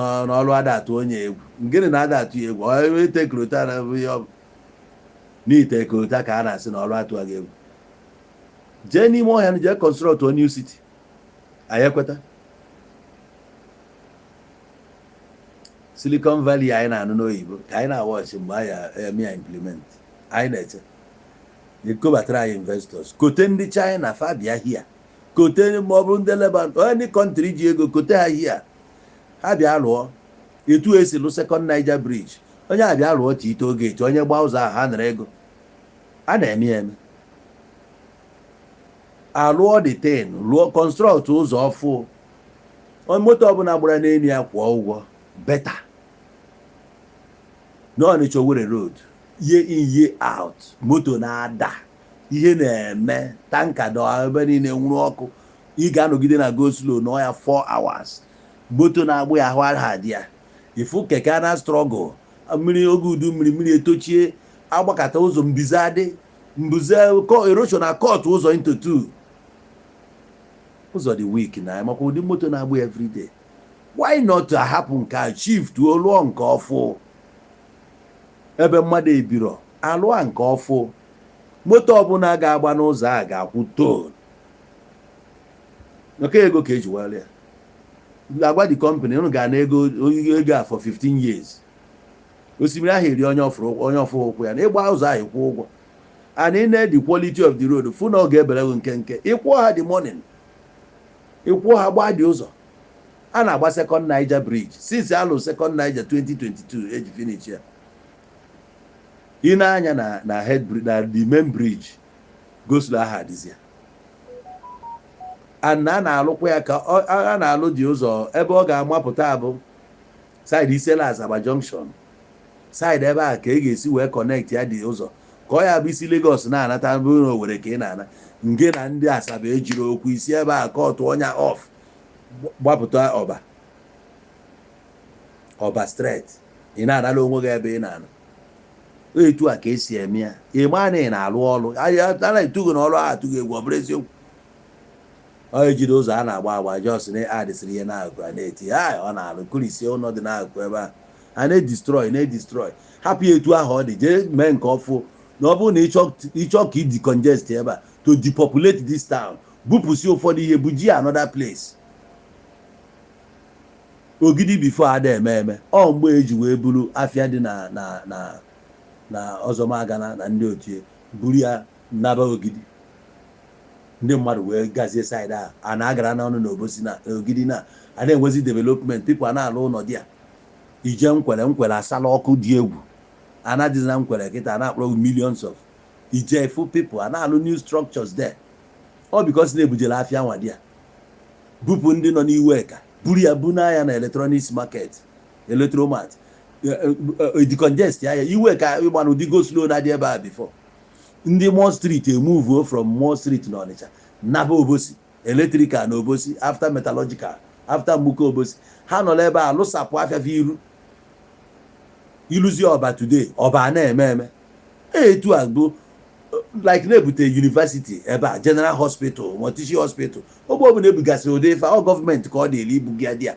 ebugakwara anya dị next nefu ndị bankị abịa ndị mmadụ eje lụba ụlọ na-alụ ụlọ dị ya ife aka Ebuka Obi si wee jebe na nga ọkpaala jee n'ime ọfịa jee na-develop the place etu a ọ Ebuka Obi ka aya si ọlụ atụ egwu maka o jere n'ime ịkpa ebe na-enwere ihe na-eme jee ebe ahụ jee na-eme ihe ịrịba ama that one alone enweniri m ya aka enu nyanwa nke a ka mma kpụ ọrụ atụ egwu inofia jee ebe ahụ na-edevelop ya ọ bụrụ na gọọmenti chọrọ ihelp ka ebe a sala ọkụ na gọọmenti eburu ịda na eburu nursing school bugadia or teachers training college bugadia ma ofu college bugia college of education ma school of technology bugia dia efu na ọ ga-adọ ndị mmadụ eje lụba hostels lụba ụlọ ihe amebe banks abịa ebe a ihe dị iche iche emebekwa ndị ji nwa aja ya ego abịa na-alụ ịgasị ụlọ ọ bụla ebe obibi ndị steeti abata alụbịa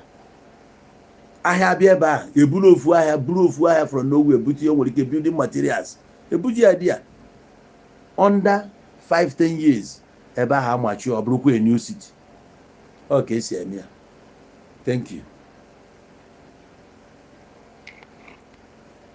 All right, so anyị akụghị ya 2 hours now. I want to thank you. So onye chọzi ịnakpola ka ọ nakpuo mụnwazi na onwe m, I'm going to retire now. It's been a wonderful time with you guys tonight. We entertained the questions and then we accepted the contributions, which was very, very okay. So for now, I'm going to say, let me love you and leave you. It's going to be good night from me to you. Thank you for the likes. Try and share the video. Give us the likes that we deserve. If you want to encourage us more with data, with monetary gifts and stuff, whatever you wish to give to us here is highly appreciated. Thank you very much. Thank you once again. Let me say good night. Sharp.